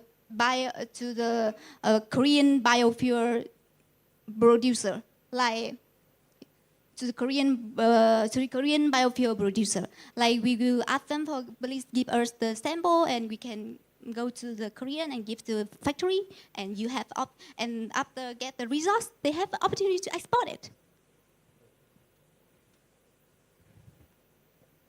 I'm curious. So were they willing to buy the product after the POC completed? I can say they are 100% willing. Well, their feedbacks first. And Feedback first. The second one is, are they willing to pay for that? With the Yellow Star company, to be honest, they just 50%. Why? Because they don't have the fixed staff. They use almost like temporary staff. Like the collector is the temporary. But for Da Nang, they want to buy. They 100% want to buy it because they have the fixed, not temporary, the permanently staff around 20-30 staffs. So they really want to use this system because the system can management the process of collection. How many items that they are willing to buy? Items. To be honest, right now when they use our system, they can they buy it. They based on we based on the collected UCO, like how much they collect. They will pay like they will share the profits from that. Say 50-50. You understand? Like like profit sharing models, right? Yeah, also we do both. Like we will count for the ton, the $10 for the one metric ton. But with the new model like ATM, we will do the share. We will do the share profits. Like for example, Yellow Star will find the land in Vietnam for us, and we will provide the ATM, the technology ATMs, and then. And then they have they have the opportunity to get more UCO, right? And after that, they can export it. They have money, and we will share the profits. Do you understand? All right. Yeah, thank you very much, Recycle Lecture, for your presentation, and thank you, judges. Now, moving on, please welcome Shoes Edtech for the pitch. Please welcome him. Please. Yeah. Hello, everyone. I'm Anh, founder of Edtech. Today, I'm very honored to tell you about our sustainable innovation for agriculture, Airbus. You know, Vietnam is top 3 of rice and shrimp exporter in the world. The value at about 370 billion US dollar. However, the methods of care is still many manual, which is very toxic environment and low productivity. 9 years ago, I made the first agriculture drone in Vietnam to tackle these issues. However, drone need a lot of battery and low precision of spraying, and farming labor crisis is still persistent for now and future. So using drone for rice spraying, I recognize that the rice grow in water and muddy conditions, and the farmer can slide on such field. So the principal idea is that the pulling force is much lighter than the lifting force. The drone lift the total heavy weight, while our innovation just pull very light drag. So the Airbus is a whole new concept and international patent. It's an ultralight robot constructed by multi-float to slide on the surface and multi-propeller to push the machine forward and steering the whole control system by the GPS. Currently, you have S30 for rice care, feeding, seeding, and spraying, and S36S for stream farm, feeding, spraying, and monitoring the water. So thanks for the Shinhan Square, we have the POC implementation for Airbus S30. So in this POC, we evaluate efficiency and social impact of our technologies. In Mekong Delta, our methods for use is the water-sensitive paper put on the rice field. And the device is the Airbus S30 and drone DJI T40. So below is our rice seeding. We seed 200 kilograms per hectare. And we have a battery charge of only one compared to 7 times battery charge of the drone. So that means we save 87% of the energy. For the spraying, we even 60% reduction in stem bracket over the manual labor. For the caterpillars treatment, after 1 day, we have the super pest control up to 96% efficiency. And we can provide the standard spraying even at the bottom lift compared to drone that cannot meet the standard. For the spraying drip distance, for the Airbus technology, it's like negligible. But for drone, it still remains 20 to 60% up to 5 meters from the testing area. Here is our customer profiles in this testing. So the environmental impact. So according to findings, we cut down 1.6 thousand tons CO2 emission per year, and we have 80% reduction in battery weights compared to drone, and we have 44,000 tons per year reduction in pesticide pollution. For social impact, you can see we can make the high-tech very much easy, accessible for the farmer. And we expect to increase to 50 to 80%, and 1.6 billion exposure events avoided per year. For government, food grain securities, high quality and safety, environmental mentoring and remediation costs will be reduced a lot and upgrade the employee capacities. So this year we have ordered 10 units and upscale to 500 units for the next year. So the total market is about 1.6 billion for shrimp and 2 billion for rice. And we have applied the B2B model, which is a pesticide, fertilizer, and drone company. And we sell the product for the shrimp farm version via distributors. That's why we asked for the funding, 1 million to upgrade, to scale up our business. We have a partner from investors like Lobster, which is the largest rice producer in Vietnam, and others like from Stream Biotics Company, and we have investors like Livestream, Ethos from US, and IVF from Vietnam. We have a number of awards. Meet our team. I'm Anh, founder, have 20 years in aircraft design and 7 years experience in startup. And thank you, Shoes Edtech, for your presentation. Thank you so much. And now it's time for the judges.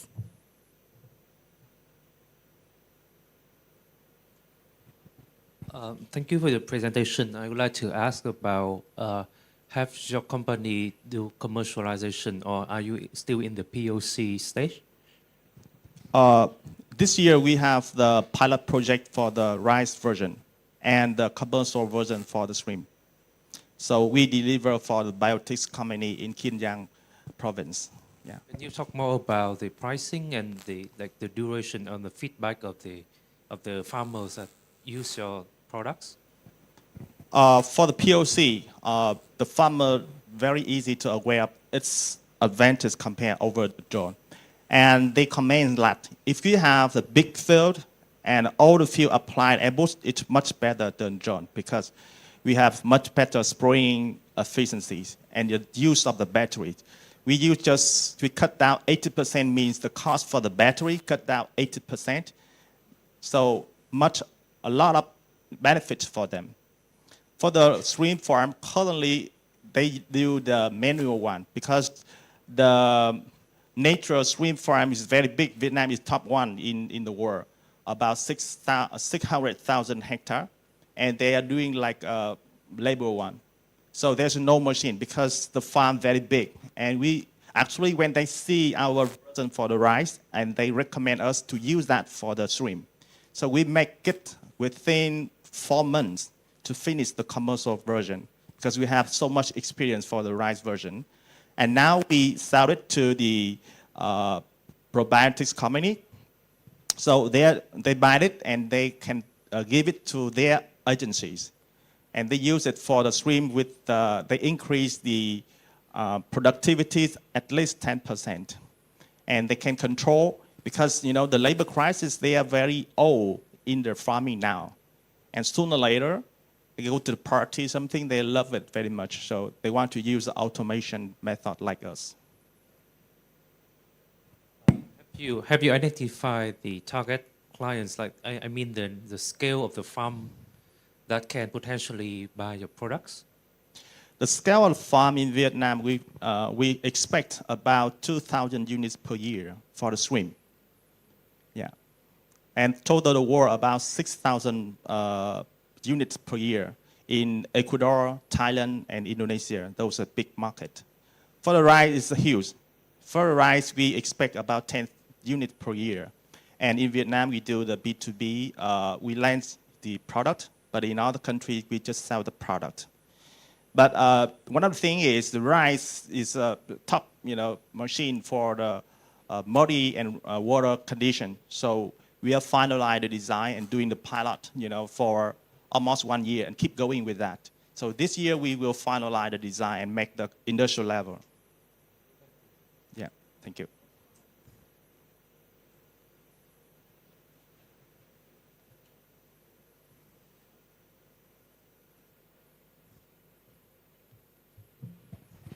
So how about your planning to Korea market in this year or next year? This year we focus on the shrimp farm version. So we already sell to them, and we focus on sell in this year, and we expect the revenue about 200 units for this year. And the next year, we're gonna have at least 3 agencies for different provinces. So about 9 or 10 agents, distributors around the Mekong Delta. And then from 2027 or 2028 for shrimp farm, we expand to the Indonesia, which is very close to us.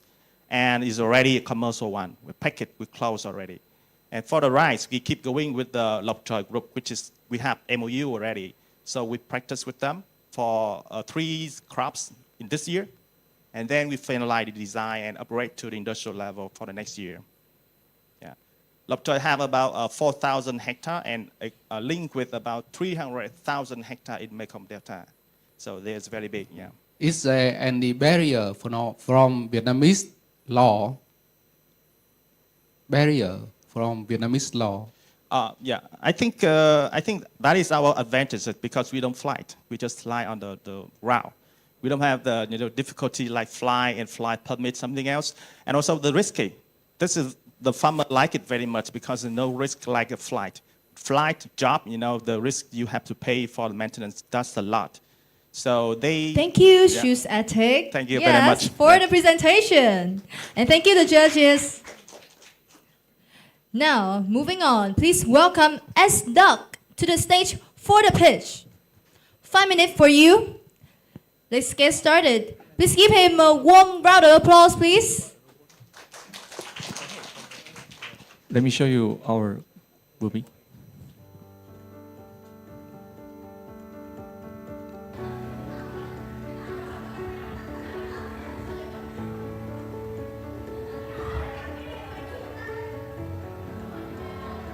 In a school laptop.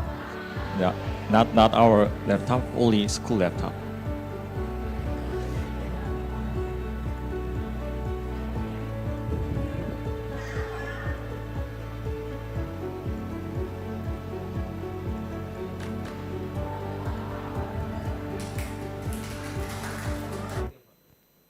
Hello everyone, I am the Yang Zhang-Yao of the Edtech. We have the school run the immersive science experiments content using only webcam-based hand tracking.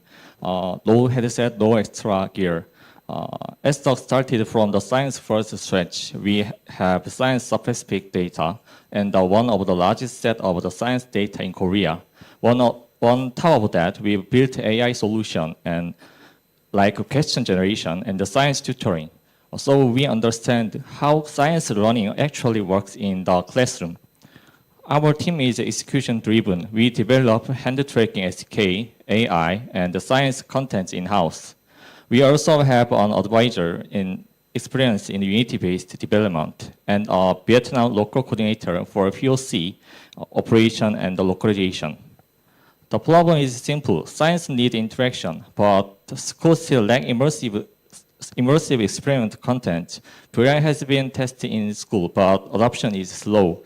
The reason is clear: expensive gear in the dry ice, in the motion sickness, and the safety concern.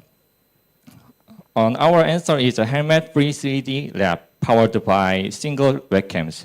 Hand tracking, recognizing natural gesturing in the grabbing, in the rotating, and the pinching.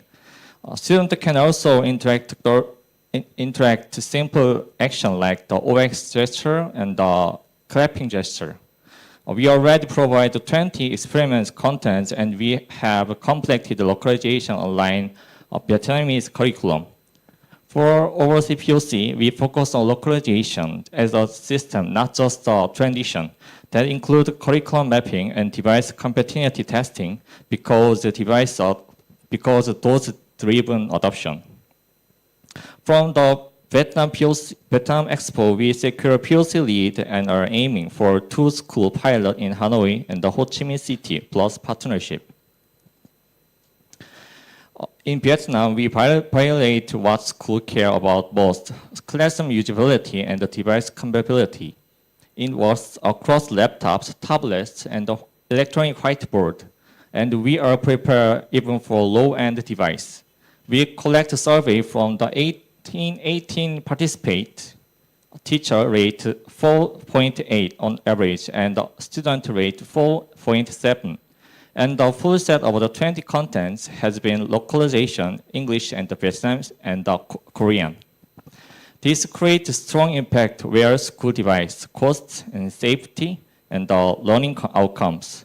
Compared to VR device, it is about 17% cheaper and enable a safer environment because there are low hazard material involved. We are seeing a 17.7-point increase in the student understanding, and the school can run about 20 additional experiments compared to typical offline limitation. Next, we scale distribution throughout the school, starting with the private school via USB-based development. We have already signed LOI and the MOU totaling $24,000 and are building the supply chain for the scale rollout. Middle to long term, we established a Vietnam branch, expand public school sales, and partner with the 3D contents companies by license our SDK. I think like science no borders, or we need a company to collaboration on the technology and the product sales. Thank you. maybe share interpreter for you. Yes, and thank you, Edtech, for the presentation. And now it's 5 minutes for the judges.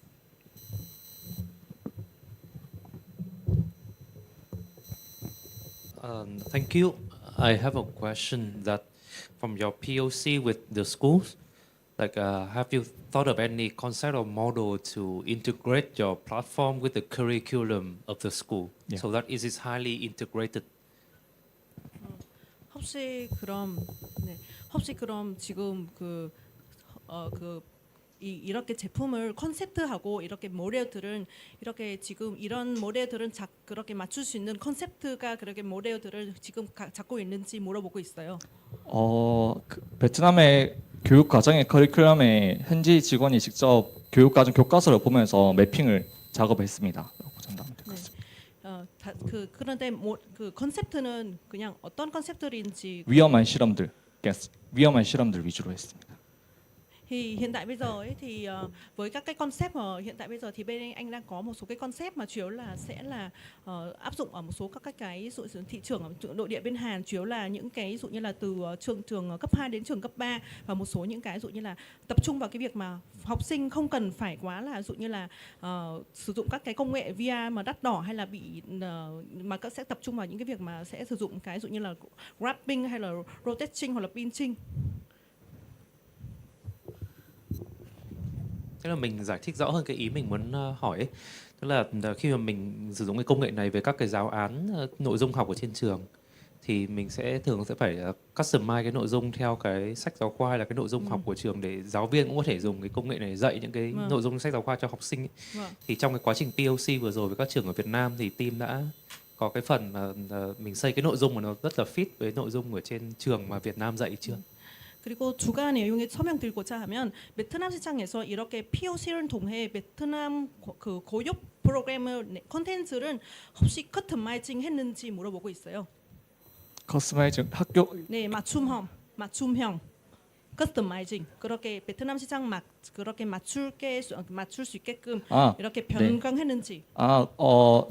일단 그렇게 저희가 맞게끔 했고, 근데 과학은 사실은 거의 경계가 없어서 거의 다 한국이나 외국이나 베트남의 교육 과정 거의 비슷하고 그 매치되는 것만 좀 위치가 다릅니다. Hiện tại thì để mà cung cấp cho một số các POC Việt Nam thì anh cũng đã tham khảo các nội dung ở một số các cái trường Việt Nam và hầu như là các cái content đấy anh đã lấy cũng là lấy từ bên phía các cái nội dung từ bên phía cũng là Hàn Quốc sang, và ngoài ra thì những cái nội dung anh ấy đều có thể áp dụng không chỉ ở Việt Nam mà còn những các thị trường khác nữa, cho nên là để mà áp dụng các cái phương án này thì bên cũng đã xem xét và cũng đã nghiên cứu về những cái văn hóa cũng như các nội dung đấy trước khi mà đưa vào rồi ạ. Thank you. Mình muốn hỏi thêm một xíu về cái POC đấy. Thì ở cái phần survey 80 người ấy thì ngoài cái chỉ số liên quan đến satisfaction của buổi học ra thì mình còn track những cái chỉ số nào khác nữa không? Ví dụ như là điểm số mức độ hiểu bài của học sinh sau đấy chẳng hạn. Thì mình muốn hiểu thêm phần này. 그리고 설문조사에 대해서 질문 하나 있습니다. 설문조사는 아까 80% 정도 점수가 나왔잖아요. 그렇게 만족도 제외 혹시 학생들의 이해도에 대해서 이런 내용에 대해서 혹시 검사했는지 지금 물어보고 있습니다. 같이 S모어라는 프로그램을 통해서 이해도랑 그리고 흥미도랑 수업 참여도 이렇게 세 가지로 했다고 전달하면 될 것 같습니다. 그 자료도 따로 보내드릴 수 있다고 하면 될 것 같아요. Về các nghiên cứu với kết quả là trên 80% như vậy thì anh ấy đã nghiên cứu với một cái số những cái mức tiêu chuẩn. Thứ nhất là về mức độ satisfaction, thứ hai nữa là về mức độ hiểu biết, và thứ ba là những cái content hữu ích, thì để anh ấy dựa trên 3 cái nội dung đấy, và ngoài ra thì về cái vấn đề về các cái nội dung đấy thì anh có thể là tí nữa sẽ gửi báo cáo thêm cho mình để mình tham khảo.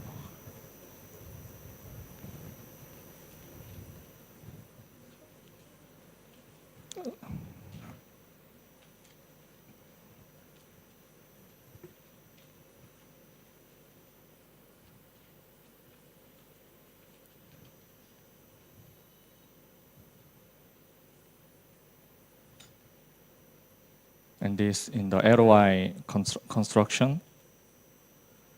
And then minimum laptop specs in the Vietnam. Yeah, we very research and the learning. And then Yeah, in Vietnam, it's a laptops. It's a more popular laptops. And then market search. Yes, thank you, Edtech, for your presentation, and thank you to Thank all you the for your judges time. for Thank you. giving the feedbacks for this team. Now, moving on, please welcome Thanks Carbon to the stage for their pitch. You will have 5 minutes. Start now. Good afternoon, everyone. My name is Ngọc Anh, and I am the Global Business Manager at Thanks Carbon. Thanks Carbon is a Korean climate tech company using AI and satellite analysis to develop large-scale emission reduction projects. About 10% of global methane emission come from rice farming. Fortunately, there is an existing solution called alternate wetting and drying, or AWD, which can reduce the methane emission. Despite of its strong potential, AWD has not scalability.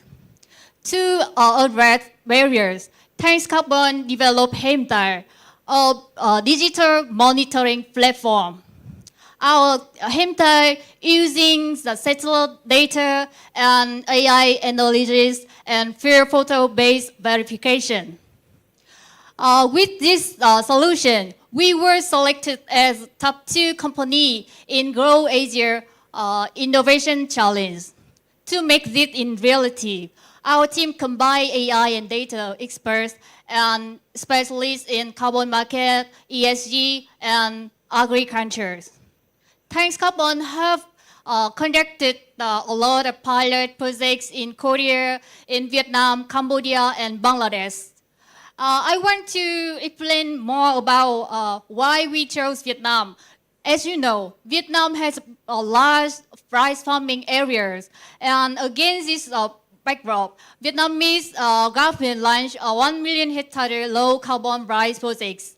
And to the Shinhan Square Bridge program, we conducted a POC in An Giang province with 3 main objectives. Here you can see our POC site. During 2 months, we completed farmer training and data collection, and as a result, our planned short-term objective was successfully achieved. Instead of traditional paper-based farming logs, farmers enter the data directly into our Hemtile platform.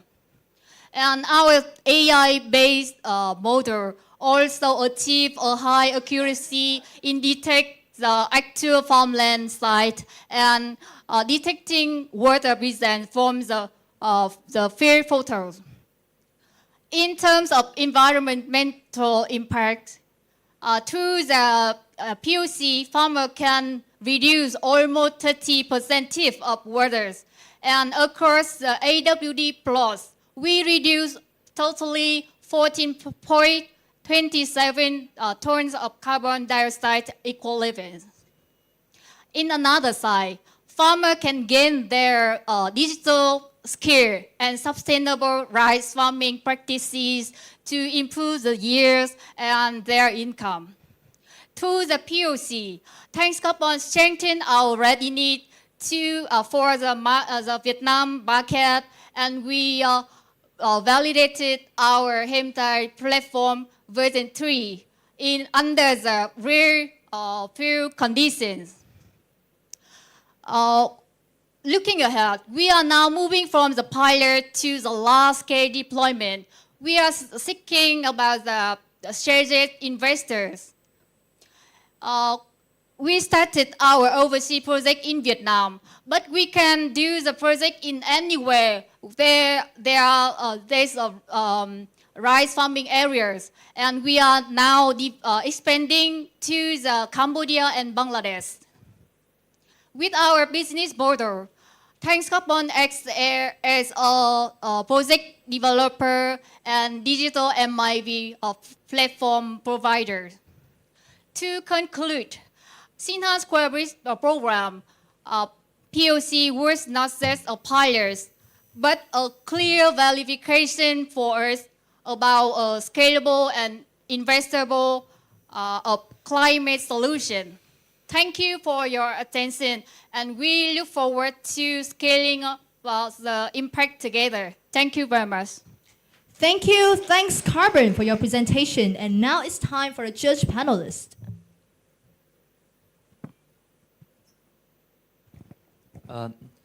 Hello, my question is, can you explain more about the benefits for the farmer beside the reduction of the methane emission, right? Beside that benefit, can you share more about, is there any economic benefit or the efficiency of the crop to the farmer? And also, my second question is, what is your revenue stream? Yes. Yes, thank you for your question. I want to explain about the first question. Actually, our project, the farmer participation is very important. So before we start the project, we need to design for the farmer benefits. So we concentrate about two pillars, two aspects. First, about the economic aspect. We will share the carbon credit revenue for the farmers. And the second, to our projects, we want to cooperate with the fertilizer company or pesticide company to give the to the farmer with the cheaper price. And the second aspect is social impact. To our projects, they can gain the digital skill or the sustainable rice farming practice to improve yields and their income.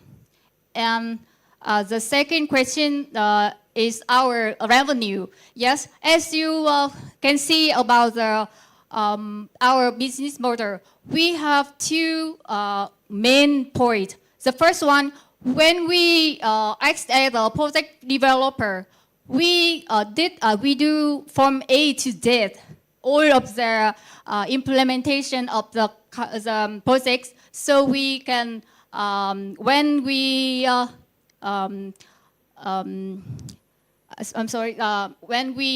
do the carbon credit and sell to buyer, we can receive the revenue from that. And second, when we provide the digital MIV for other project developer, we can get the revenue from that. Yes. So as I'm understanding, the benefit for the farmer would be the initial revenue that you pay money for the farmers to join your project, and then during the project you create carbon credits, and then you subsequently you sell the carbon credit for the buyer, so to gain your revenue, so that the money go to to the farmer first, and then you get the revenue from carbon credit buyer later. Actually, the revenue from the carbon credit, we need to prove that farmer they do AWD on the right way. Okay. Yes, and when we get the result, so after check that we confirm about is farmer A, farmer B, that's the same money or different money. We check in the last stage. Thank you. Yes, thank you very much. Could I understand about your expected customers, expected farmers? Because in farmers, there are also different type. For example, like non-industrial farmers or industrial farmers, like different skills. So which is the targeted skill of the farmers? And that's your solution is targeting. Actually, it's not important for one farmer own how much hectares of, about the rice farming area. We need that they all and they have the right to cultivate on the land, so that they when they have contract with us, all of the carbon credit will belong to Thanks Carbon, so that we can get the revenue from that. Yes. But if they are like in non-industrial with a very small, hectare of rice, right? Your go-to-market strategy gonna cost like a lot of resources in onboarding farmers like that. So that's why I want to understand more. If that how you scale efficiently. We need the total scale. Thank you. Not one farmer Thanks, scale. Carbon, for your presentation, and also the judge panelists for all the questions and valuable insights. Please give her a warm round of applause, please. Now we can move on to the final team. Please welcome. Sorry, I need to remind you once again, this is a kind reminder that the community vote portal will close right after the upcoming Q&A session of the VendorSoft. So if you haven't submitted your vote yet, please use this final opportunity to support the solutions you believe that holds the strongest potential for social and environmental impact. And now it's your time to shine. The VendorSoft 5 minutes starts. Hello everyone. I'm Bongak Lee from VendorSoft. I'm CEO and founder of VendorSoft. A few years ago, my father brought a box of cricket home, and he told me that just a little quantity of insect provide a huge amount of nutrition. This is why I started this business. And when we start insect farm, we bred 20,000 baby cricket, but only 4,000 crickets survived. In fact, up to 80% of the cricket would die before the harvest due to their hypersensitive to their environment.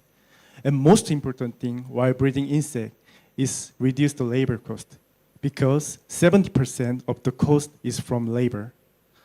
So we are developing the smart farm system for breeding insect. Our vertical farming rack observes environmental changes in real time by using sensor. Our device can control the temperature and humidity with watering and lighting functions to create the optimal environment for breeding insects. And we also develop automated robotic system for breeding insects called Lamibot.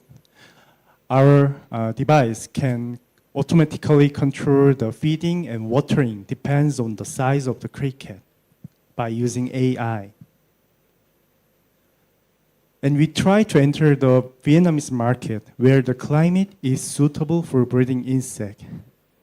And we made many partners related to insect breeding and technologies, include Cricket One, who operates the biggest cricket farm in Vietnam.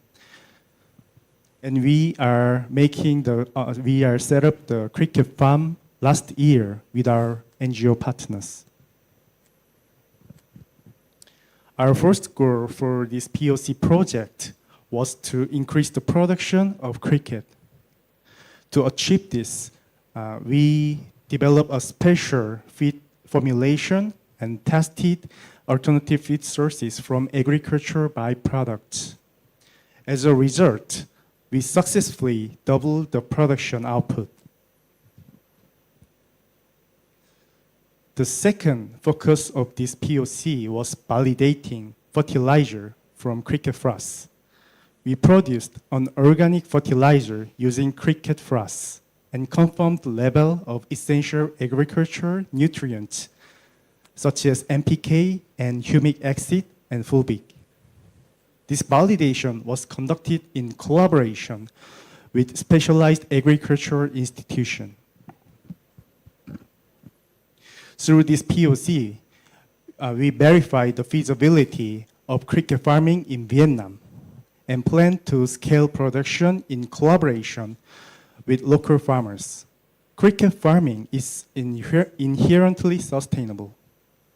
It emits lower carbon, consumes minimal water and feed, and produces high-value protein. By upcycling waste frass into useful products, we aim to contribute to environmental improvement with our project. By commercializing frass-based fertilizer and supplying it to farmers, we aim to reduce reliance on traditional chemical fertilizer and improve soil quality across Vietnam. In addition, utilizing agricultural byproducts as input to reduce waste and reduce air pollution with agricultural disposal. In our business model, Bandarsoft operates by selling the insect breeding devices to insect farm owner, buying their harvest, turning them insect-based products and fertilizer. And these products are supplied to pet feed factories or cosmetic companies or farmers who need fertilizer. Insect breeding is no longer an option, it is a necessity. If you have the same vision, or if you are related to the agriculture part or the insect industry, just email me to bongak@bandarsoft.com. Thank you. Thank you so much, Bandarsoft, for the presentation. And now it's time for all judges, panelists. 5 minutes starts.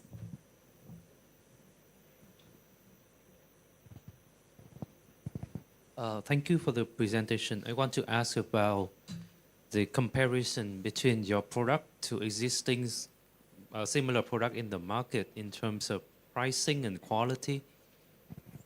Okay.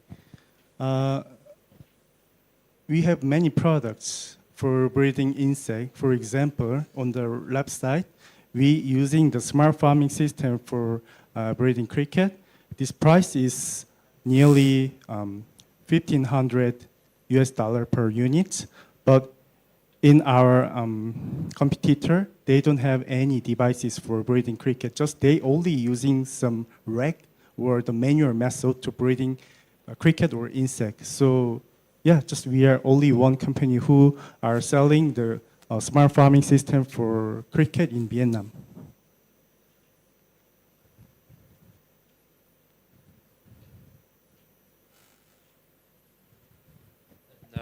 The application of your product and technology, is it applicable for other insects as well besides cricket?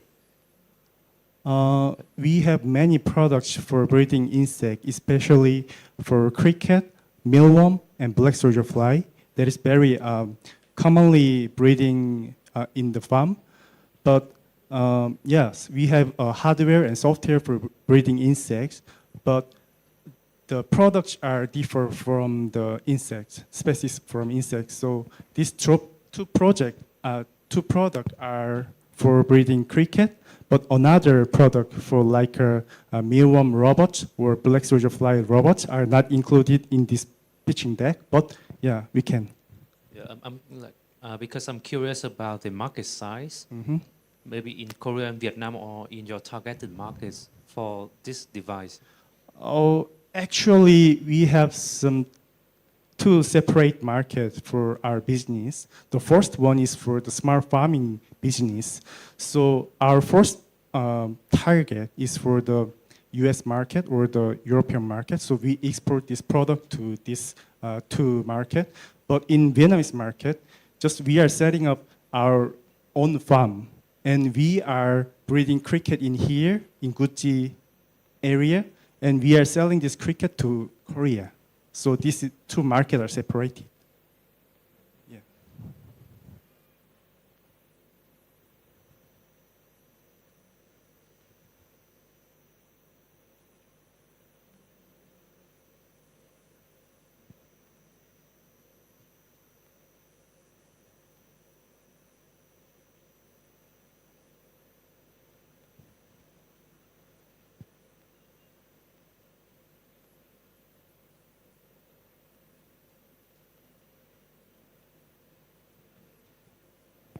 I think I have one last question. That you mentioned that you have some partners in Vietnam already. Yes. You sign MOU with. Like how do you do partnership with those partners?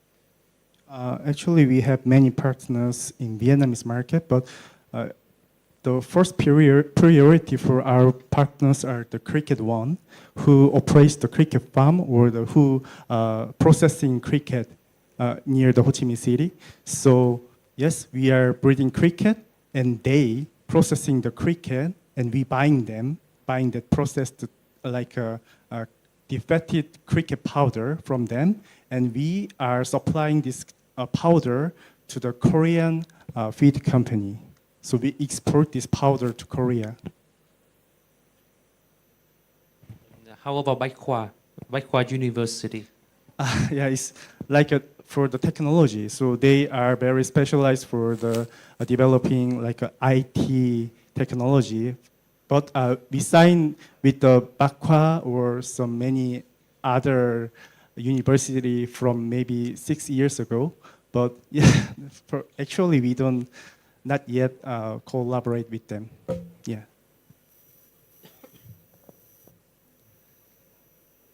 Do you have any more questions for Vandersoft team?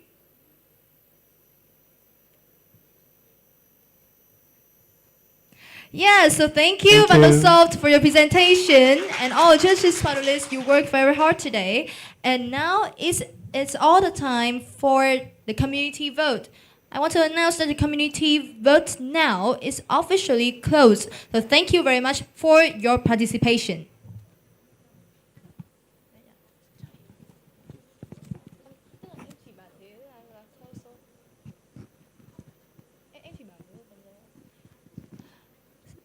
Yes, and we would give 2 more minutes for the voting before turning to the next part of today's session.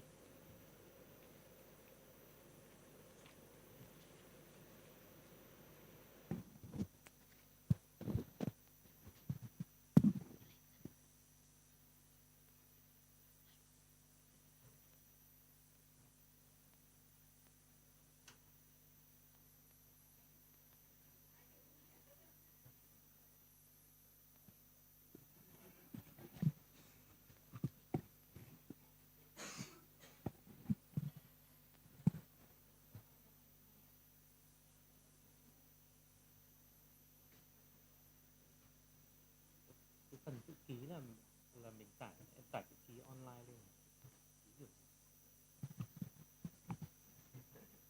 Signature không biết là ký được. Tải ảnh chữ ký lên.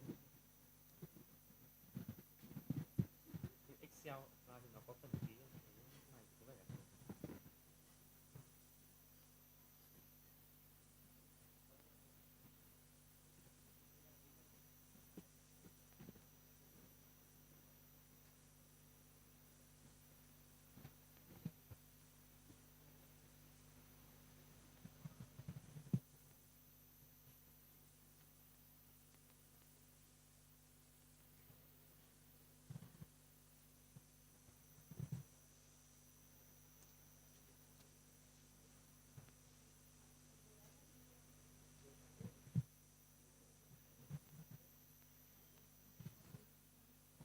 Yes, so please, ladies and gentlemen, have you done voting? Everything is okay? Yeah, all right. So we will move on to the next part. Now, we would like to honor our accompanying organization, the National Startup Support Center, NSSC, Ministry of Science and Technology, whose continued support has played a foundational role in enabling cross-border collaboration and real-world implementations in Vietnam. Now, may I invite Mr. Lê Toàn Thắng, Director, National Startup Support Center, to the stage to receive a trophy as a token of appreciation. Please welcome him.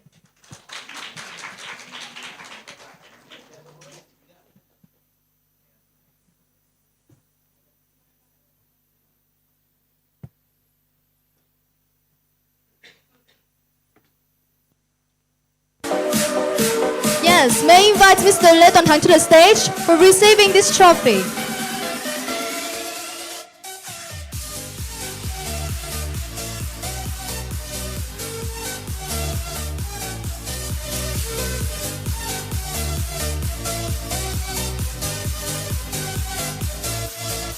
And now, once again, Mr. Sok-kun-son, I would like to invite you to present the trophy. For Mr. Lê Toàn Thắng, please.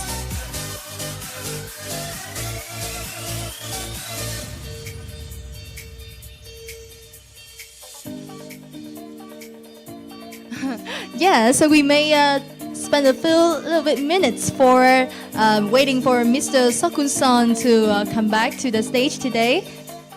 We will wait, right? Now, Yeah, so please welcome Miss Nguyễn Phương Linh for presenting the trophy to Mr. Lê Toàn Thắng.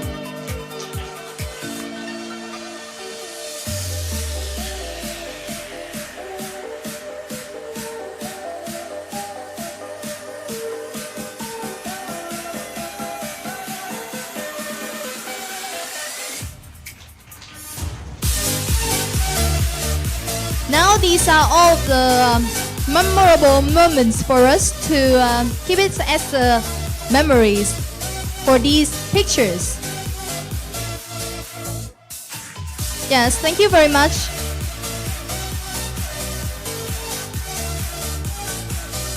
Thank you, Mr. Lê Toàn Thắng and Miss Nguyễn Phương Linh.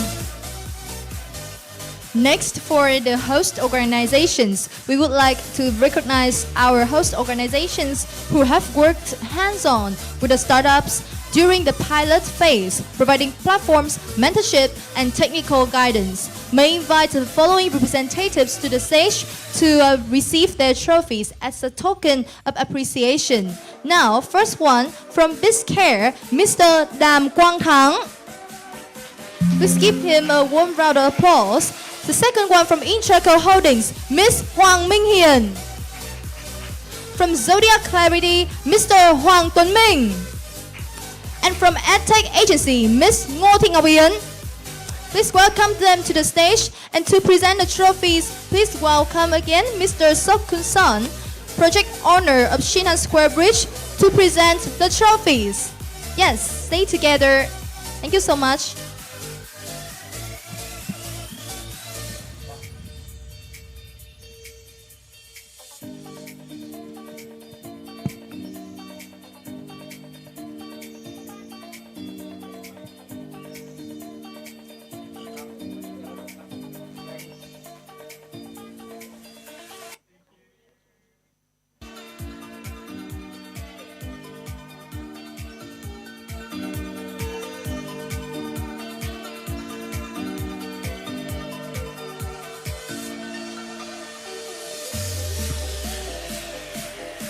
Yes, and please stay on stage for taking the souvenir photos.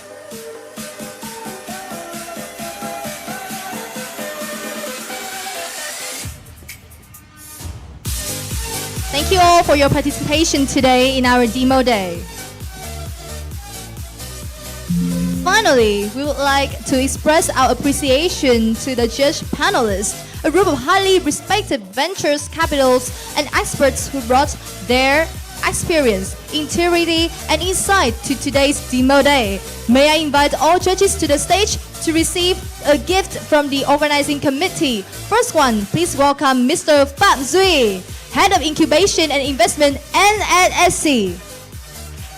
The second one, welcome Mr. Nguyễn Tá Dũng, Investment Manager, Vin Ventures.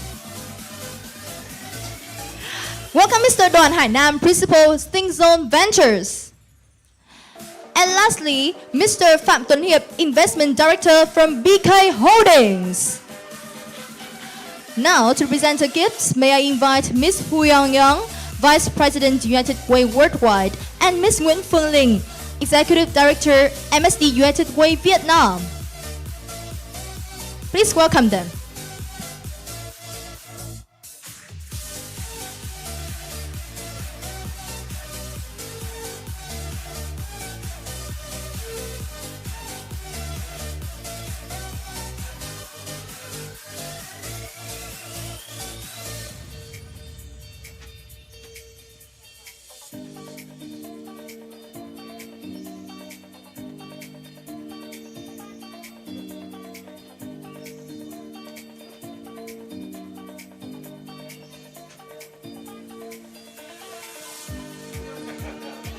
Stay on stage for taking photos together. And I want to say thank you once again to all our valued partners and supporters. We do always appreciate them.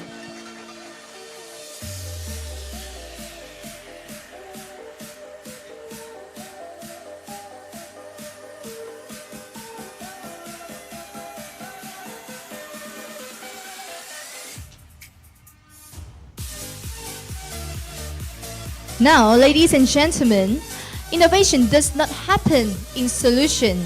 It takes partnership, trust, and a long-term collaboration.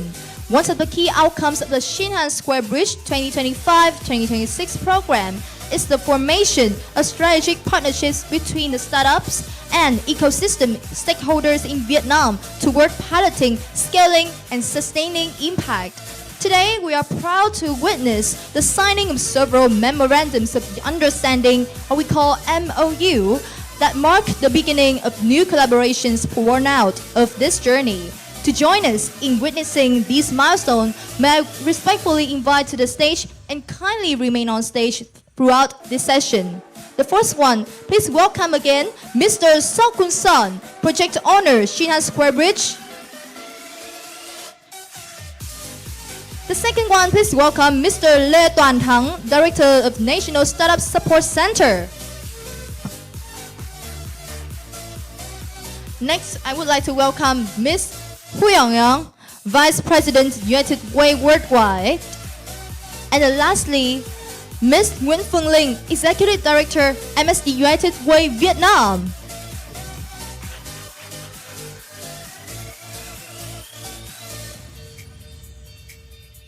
We will welcome them for the signing ceremony. To begin now is the MOU signing one. Biscare and Plantner, please welcome them. Now to begin, we would like to introduce the representatives of Biscare and Plantner to the stage. From Biscare, Mr. Đàm Quang Thắng, CEO, and from Plantner, Mr. Ju Yong Park, COO.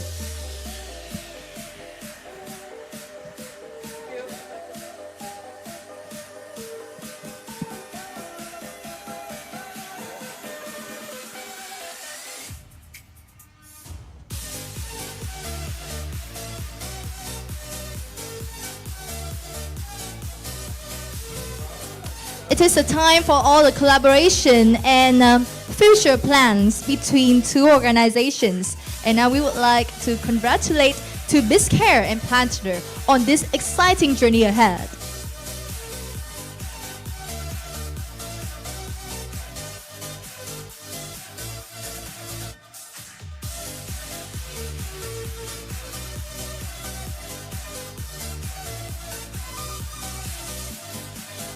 Yes, congratulations for these collaborations between two organizations. And don't forget to take pictures to save this memory. Shake hands. Yes. Yes. Please back to your seats. Now, the second one, we would like to invite to the stage the representatives of EcoSoy and Kim Viet. From EcoSoy, Ms. Vũ Thị Liễu, CEO, and from Kim Viet, Mr. Phạm Việt Hoài, CEO. Please give them a warm round of applause. And now I also want to invite Mr. Đàm Quang Thắng, CEO of Biscare, host organization of EcoSoy, to rejoin us on stage as a witness for this signing. Mr. Đàm Quang Thắng, please.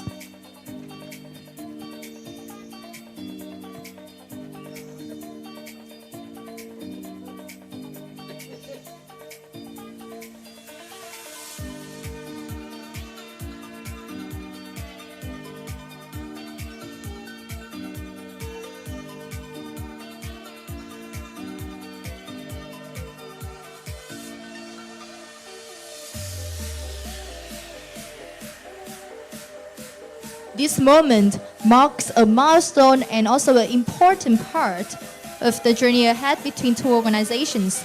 And we will see after this, what can we witness for their journey.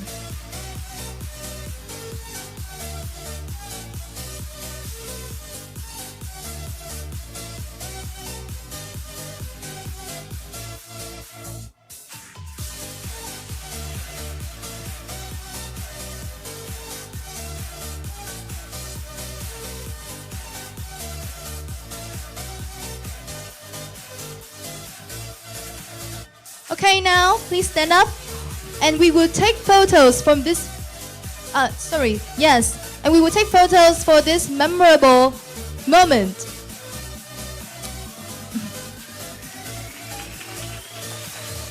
A meaningful step forward in inclusive innovation. Congratulations again for both organizations.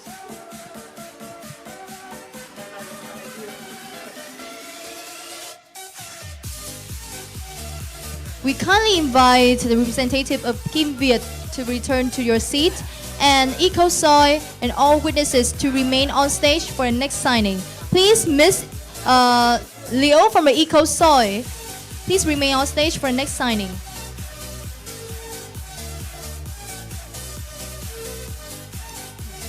Now, for the next one, MOU signing free, EcoSoy and Lee House.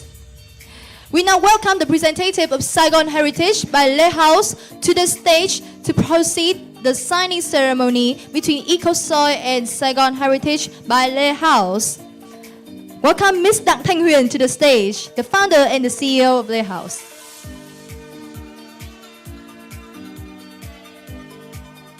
Thank you so much. And now, another milestone that we have witnessed together. And this is the significant moment that we all do value them.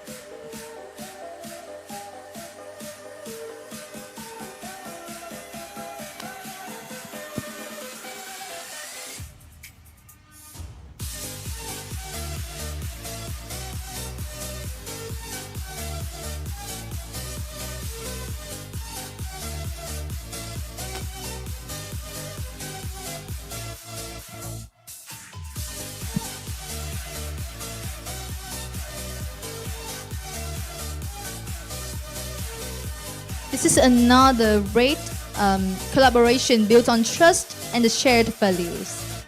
Yes, and we do already to see the future plans. Now, congratulations again for Lê House and EcoSoy partnership.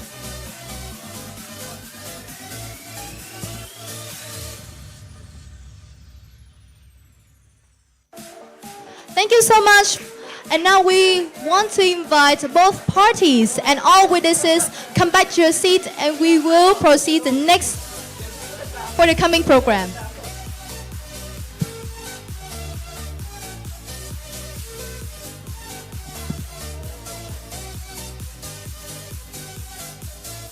Ladies and gentlemen, our final announcement today highlights a partnership between Do It and Zodiac Clarity. Although the leadership of Zodiac Clarity is unable to attend in person, we are pleased to share a video from Mr. Vũ Quang Linh, CEO of Zodiac Clarity, officially announcing this collaboration. Let's watch the video together.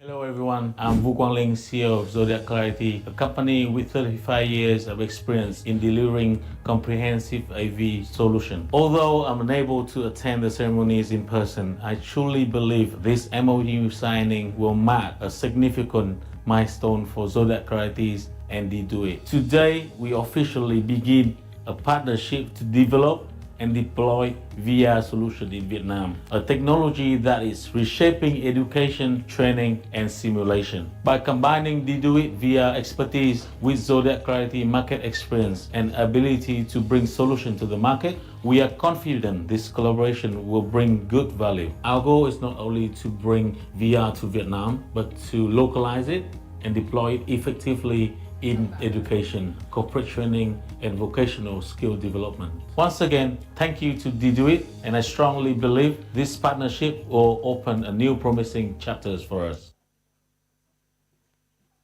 Once again, congratulations for the new partnerships and also the journey ahead between two organizations. And now, before we close, we have one more partnership to share, a collaboration that was officially signed earlier, but it's very much of this growing momentum. On December 13, during a Tech Fest Vietnam, National Innovation and Entrepreneur Festival 2025. MSD United Way Vietnam and Edtech signed a Memorandum of Understanding (MOU). This MOU focuses on the development of smart agriculture and climate change adaptation models and the collaborative development of a technical and financial proposal within the framework of the P4G program, with a shared goal of piloting and scaling solutions that strengthen climate resilience and promote sustainable growth in Vietnam. Please join me in giving a warm round of applause to MSD United Way Vietnam and Edtech for this meaningful collaboration.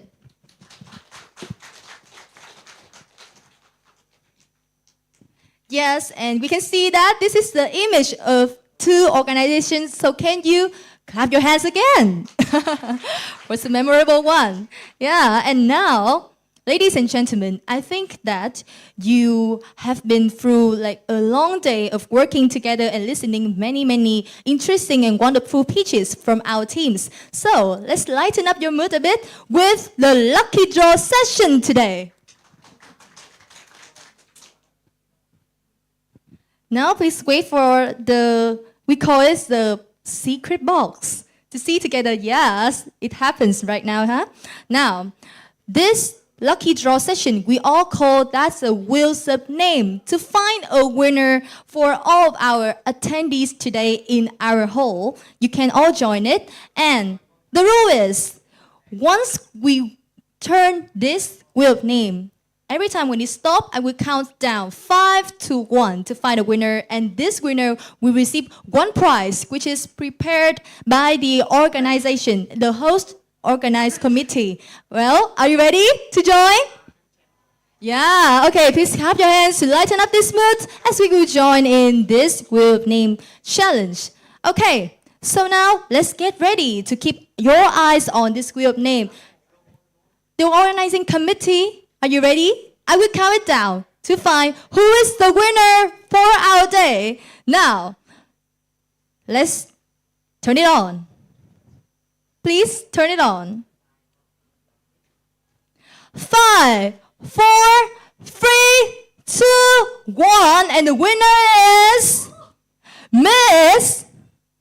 Who's that? Huang Tu Chang! Yeah, this is the secret box I have told you, right? So, please come to the stage for receiving this prize from the organizing committee.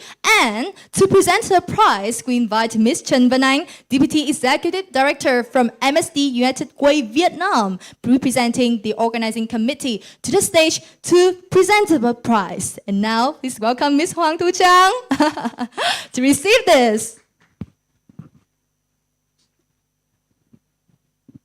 The organizing committee, can you turn the music a little bit? Yeah, for welcoming and so congratulations to Ms. Huang Tu Chang.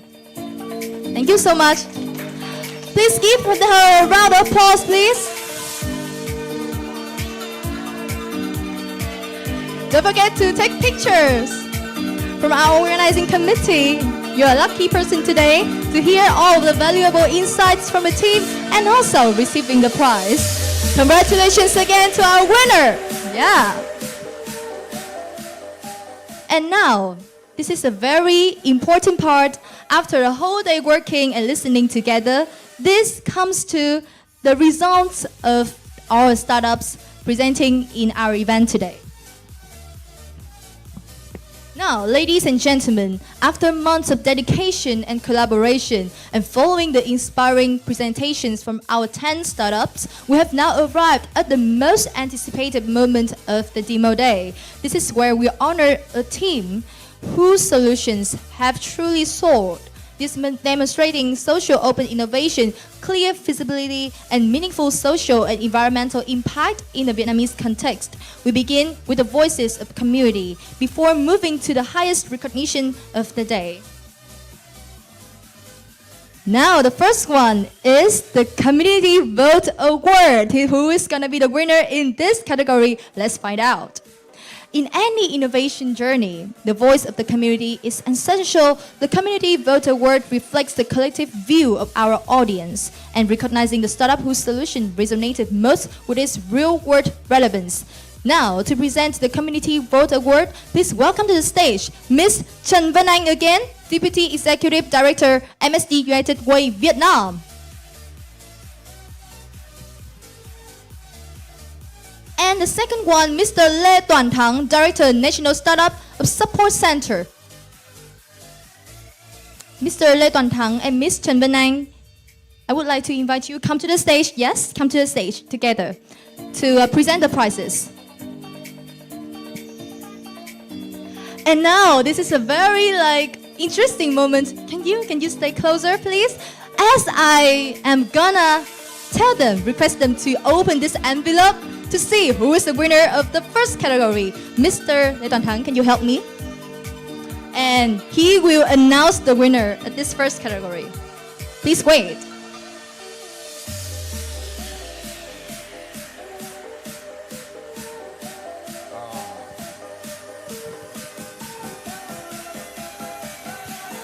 The name community vote is EcoSoy.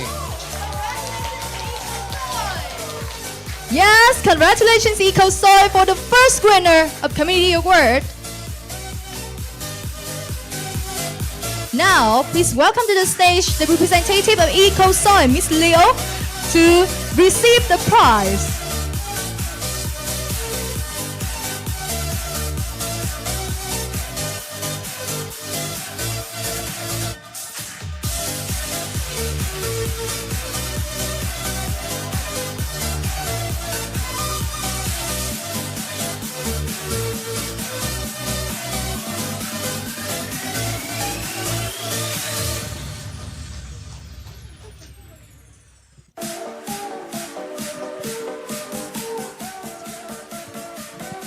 Thank you so much. Well, the Community Vote Award has been released. So, who are the next second runner-up teams for today's Demo Day? Now, I will announce two of them. And please join us in giving them a warm round of applause. Congratulations to Plantner and Recycle Ledger.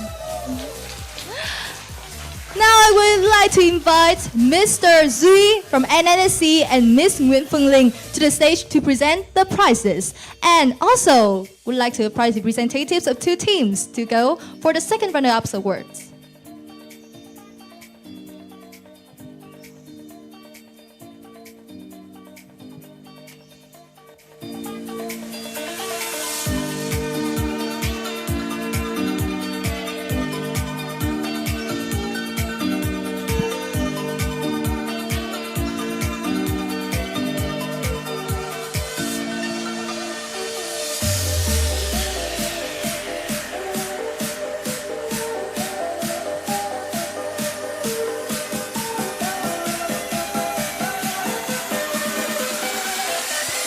Congratulations again for the journey ahead. Our second runner-ups. Thank you, Mr. Zui and Miss Ling, for presenting the prize.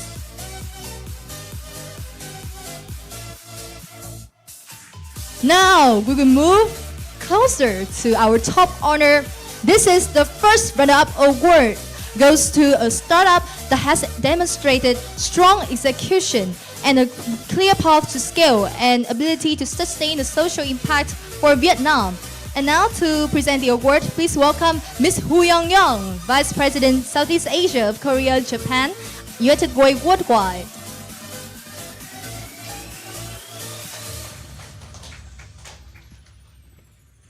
And now, this is a very important moment. I will announce the first runner-up team of today's Demo Day is Shoes Agritech! Yeah! Welcome back again! The representative of Shoes Agritech. Congratulations on your first runner-up award.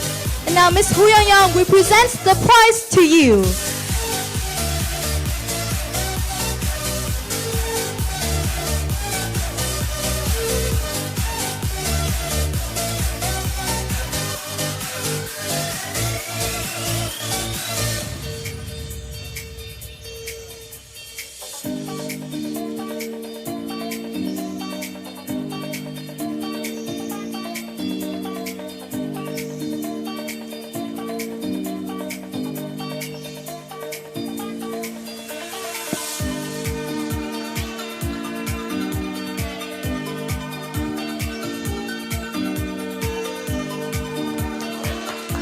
Thank you, our Shoes Edtech team and Miss Hu Young for presenting this prize. Now, well, this nearly comes to an end for all of teams. I think you are beating your heart like really fast, right?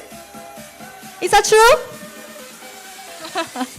Yeah, so I don't let you to wait anymore. Now we announce them, but before that, let me introduce the witnesses and also the guests today to present the prize first before announcing.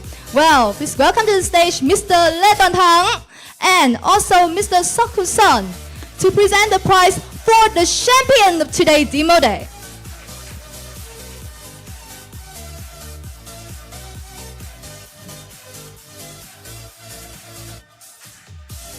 Well, they are all ready. And now I'm ready to announce the winner is Vandersoft! Yeah, Vandersoft, where are you? Vandersoft, congratulations for your hard work. Although this is a final team pitching, right? Final team pitching, but they did really well with their great work. Yeah, congratulations to all the team. This is a team who has a final pitch in today's session, but he did very great job. And we all see the results here. It's very worthy for him, right? Yes, congratulations again. And we had the results and congratulations to all the startups who won the awards. But from Shinhan Square Bridge project model, we are committed to continuing the support with all of the 10 startups in your effort and plans to enter and expand in Vietnam. I would like to kindly remind you again, from the Shinhan Square Bridge project model, we are committed to continuing the support with all of the 10 startups in your efforts and plans to enter and expand more in Vietnam. So congratulations to you all. Thank you so much.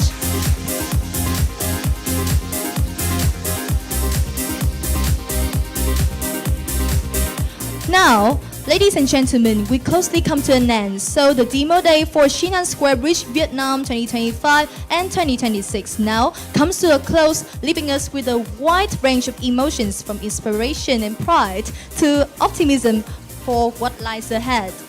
Today's journey has brought together the innovation, commitment, and collaboration, showcasing not only the promising solutions, but also the determination and responsibility of startups working to create meaningful social and environmental impact in Vietnam. On behalf of the organizing committee, we would like to extend our sincere appreciation to our anchor organization, host organizations, experts, mentors, judge panel members, startups, and the entire community for walking alongside us throughout this program.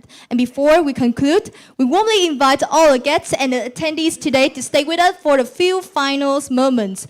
First, we would like to invite you to the stage for taking the whole group photos together.